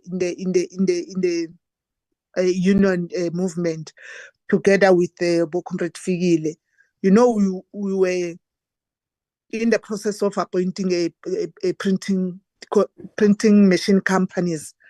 There's Xerox and them. I'm sorry to mention the name, but the number of them. So we had to interview them, and when they were coming to make their presentations, you look at their booklets, the people they came with. When they engage, you ask them questions, you can tell that they know nothing about these companies. They are there for window dressing. So it's very important that we verify this information. Thank you very much, Chair. No, thank you very much. Okay, that's it on this section. Can we move on, please? Right. So we go to the public procurement bill slides. Now, remember that we went through the document, the narrative, the report of the exchanges between Treasury and the stakeholders that came between the 8th and the 10th. But on the 19th of March, the thing was sent to you this morning. She took us through the slides. We've been through it. But there are some issues here that we need to guide her and Treasury on what they must amend and what they mustn't amend, okay? So let's start that process. We've got about 8-9 minutes, and then we'll pick up again on Tuesday. So can you get going, MP? I went through it, by the way, this morning. I must tell you, most of the things are covered, but can you take us only through those issues we haven't covered? Thank you. So it's only the presentation, Chair. Yeah, the slide presentation. Thank you. Okay, can I quickly open it? I just want to. Yeah, sure. And in Kuleko, if you can you put the 19th of March slides on the on the screen?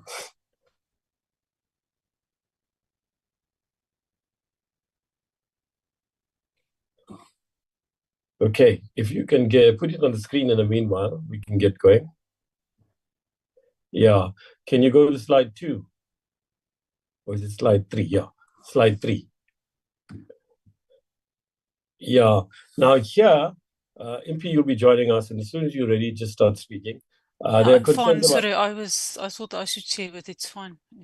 Okay, yeah. So there's the concerns there raised about alignment of Chapter 4, the rest of the bill, whether it's Investigation 2173, clarity on sets. All these issues are covered, right?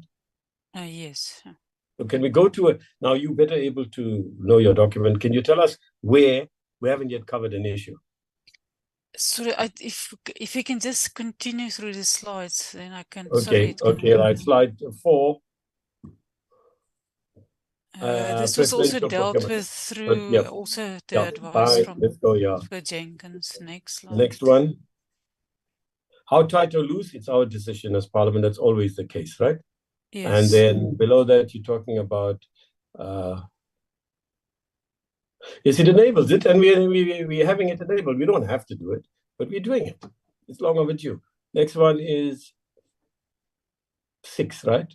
What's the issue here? Or pre-qualification and subcontracting comments. Can you comment on this? I think we're just making the point it's not unconstitutional.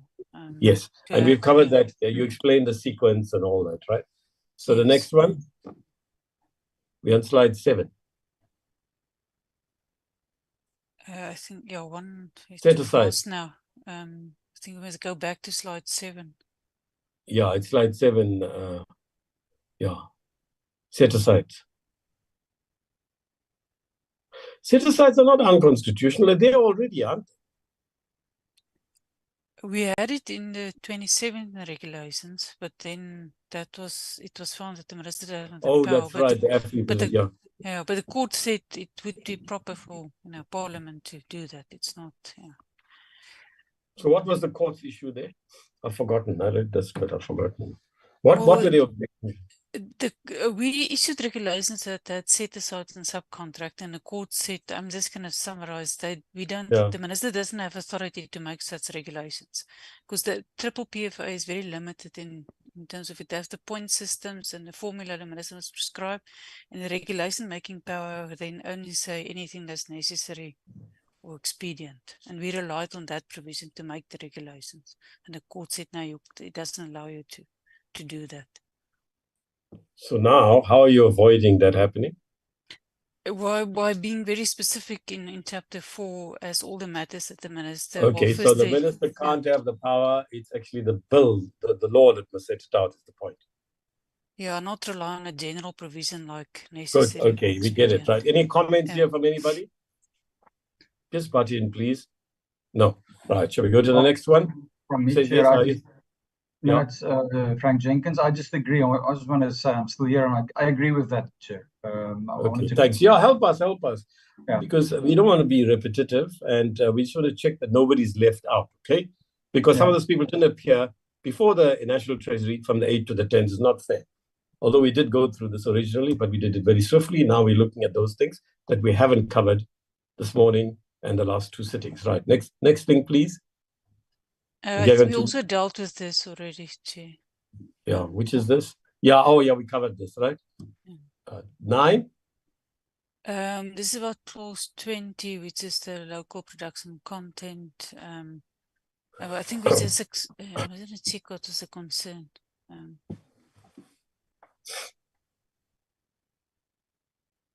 I think we're prescribing that indicate what are the process and that there are necessary checks and balances. For instance, if there's not sufficient local manufacturers in a particular area. You covered that, but you're also saying, it's correct, I underlined it, before sectors or products are designated, the proposed designation has to be gazetted for public comments anyway.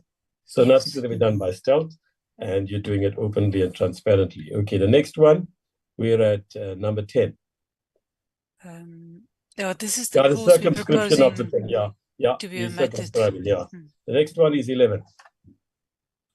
5 principles, we've covered this, right? Yes. 12 extends beyond, we don't agree, and what is it? We've said a whole lot of things, and the advocate has helped us a lot. 13. Right. I think there's the impact on local government and we've been provinces. Through this. And we did. And you've got it already in the MFMA. You've got it already in the PFMA. I think that's a good answer. Next one is 14.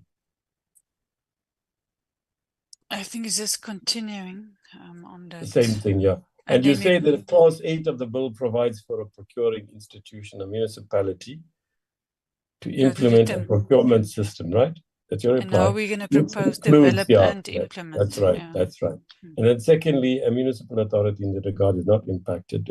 Then you say you're going to consult with the Minister of COCTA, and says, in any case, the Constitution requires any power or function or any bill affecting municipalities has to be submitted to the Gazette for consideration, and in this case, it's even buttressed by going to SALGA. Good. 15.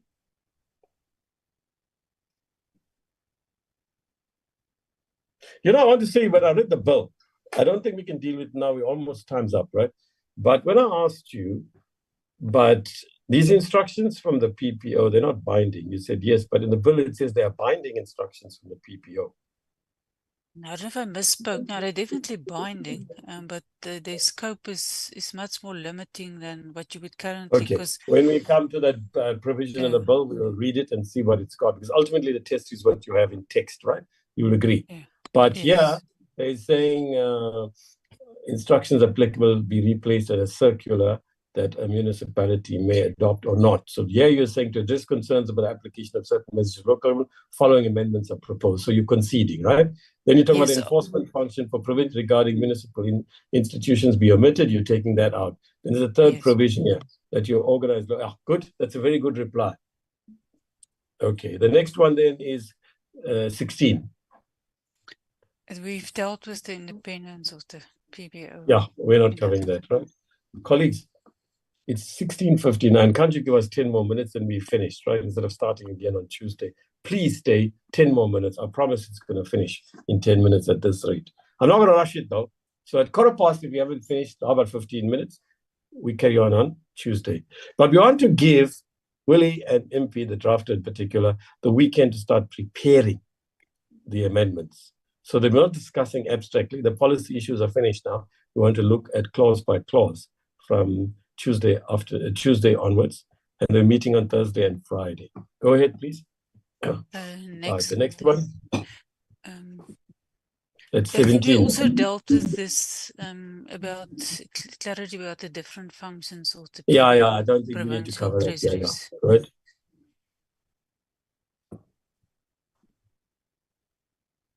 Yeah, I think that there was a misconception at one. I think there's some stakeholders thought that the procurement office is going to be a chief buyer. And that's not correct. And you made that clear. You did reply to that. Yeah. I've told you, I went through this morning and wondering what it is that we left out. But I had the last 4 or 5 I didn't read. So there we are. We are at number, what is it now? 18, is it? 19, yeah. Okay. I think the transparency provisions we also covered. 20. 20. Yeah, there's various provisions. Okay, then. Yeah, fine. 21. Well, it's Same also thing, there. right? We're quoting them. Yes. Yeah. 22. We've covered this, right? Incentivizing whistleblowers. My personal view is it'd be lovely if we can. Not in this bill, but I really like that idea, but it's not going to work, right? So the next one is 23. By the way, is there any country in the world where they do incentivize you, give you a percentage of what they recoup? Do you know of any country that does that? Chair, I don't know. Maybe have someone else on a platform. Does anybody know? It's not our area as finance, but maybe somebody knows. Dennis, is Dennis back? Oh, it's not wrong. 23? Yeah, I think, 23 we've dealt with, just to the extent we must just double check our amendments in the schedule. Yeah. The tribunal. Yeah, I think we're just arguing the case for why we have both the reconciliation and you've already covered costs it. It will save costs, and hopefully it'll prevent endless going to the court. Not that they can't do that later, but let's go on. Balance between act and regulations, we've agreed. The minister has too much of powers, and you've circumscribed it, but I still think it's too much. But I accept that there are 2 complex issues. This is phase 1 of the bill, and in our report, Esther, we're going to say we are concerned about the extent to which the minister is regulating, but we recognize there are too many imponderables. That's a big word. It's funny. Too many uncertainties and so on. And as they begin to implement, Parliament will get a better sense of what the minister should regulate and limit it to the minimum necessary. Okay, 27. Sorry, I missed 24. Okay, that was it. Sorry, 26. It's 26 here.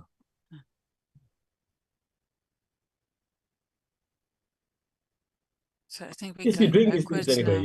Yeah. Okay. 27. Yeah. Now this worried me a bit. The investigative powers there. When we come to the bill, I want to raise it. You've got enormous powers allocated for seeking and searching and so on, right? Can you reply quickly to that? I mean, it's quite. It's almost like the police actually having the right to go into a person's home and all that. Chairperson, I don't know if you recall the financial intelligence. I Act. thought There about was that's what I thought the about financial because we had sector. huge issues there. Interestingly, huge issues, right? The DA and ourselves, right? But finally, it went through. Yes, I think we made it quite clear in this provision. This is for compliance purposes, and I think it's also part of what you referred to earlier this week about preventative measures. If there's such powers for the procurement office, and if it's not to investigate crime, so we made that use the same wording we used in the other acts. If I see. So it's an enabling provision. Yeah. Okay. All right. But it seemed a bit more appropriate in the FIC case than somehow I thought about it the other night, Tuesday night. It was Monday night. Yes. Anyway, key issues in submission, proposed amendments. So I think the slides are now. We're going back. If we can go. Is it 28? Where are we now? We're supposed to be in 28. 26 financial applications we dealt with. In Kulileko, 27. 28 we're going to. Yeah, there it is. Yeah, Chairperson, I just want to indicate we in the comment matrix we did, which is about I think 600 pages. There are places where we indicated some other proposed amendments. And what if we can do in the bill we prepare, we can maybe highlight them in a different color, so that the committee can see that these were not discussed before, but we didn't consider them as key issues, but still important. Right. But are you proposing them for amendment in the current version of the bill? Yes. Yeah, only those things now that you're proposing based on our policy decisions, only those amendments can be effected in the bill, okay? Nothing else. You can have a separate document where you can pick up new issues and say, these are new issues that we picked up. And then, or you can put them in a different color, but they must be separate from those things we agreed to, because Parliament decides, not Treasury, not civil society. We hear all of you, finally we decide. So if you have additional amendments over and above what we agreed to in terms of policy, then you must decide how you do it so that you signify that these are new things we didn't discuss.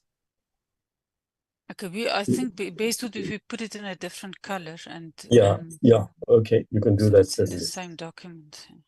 Yeah.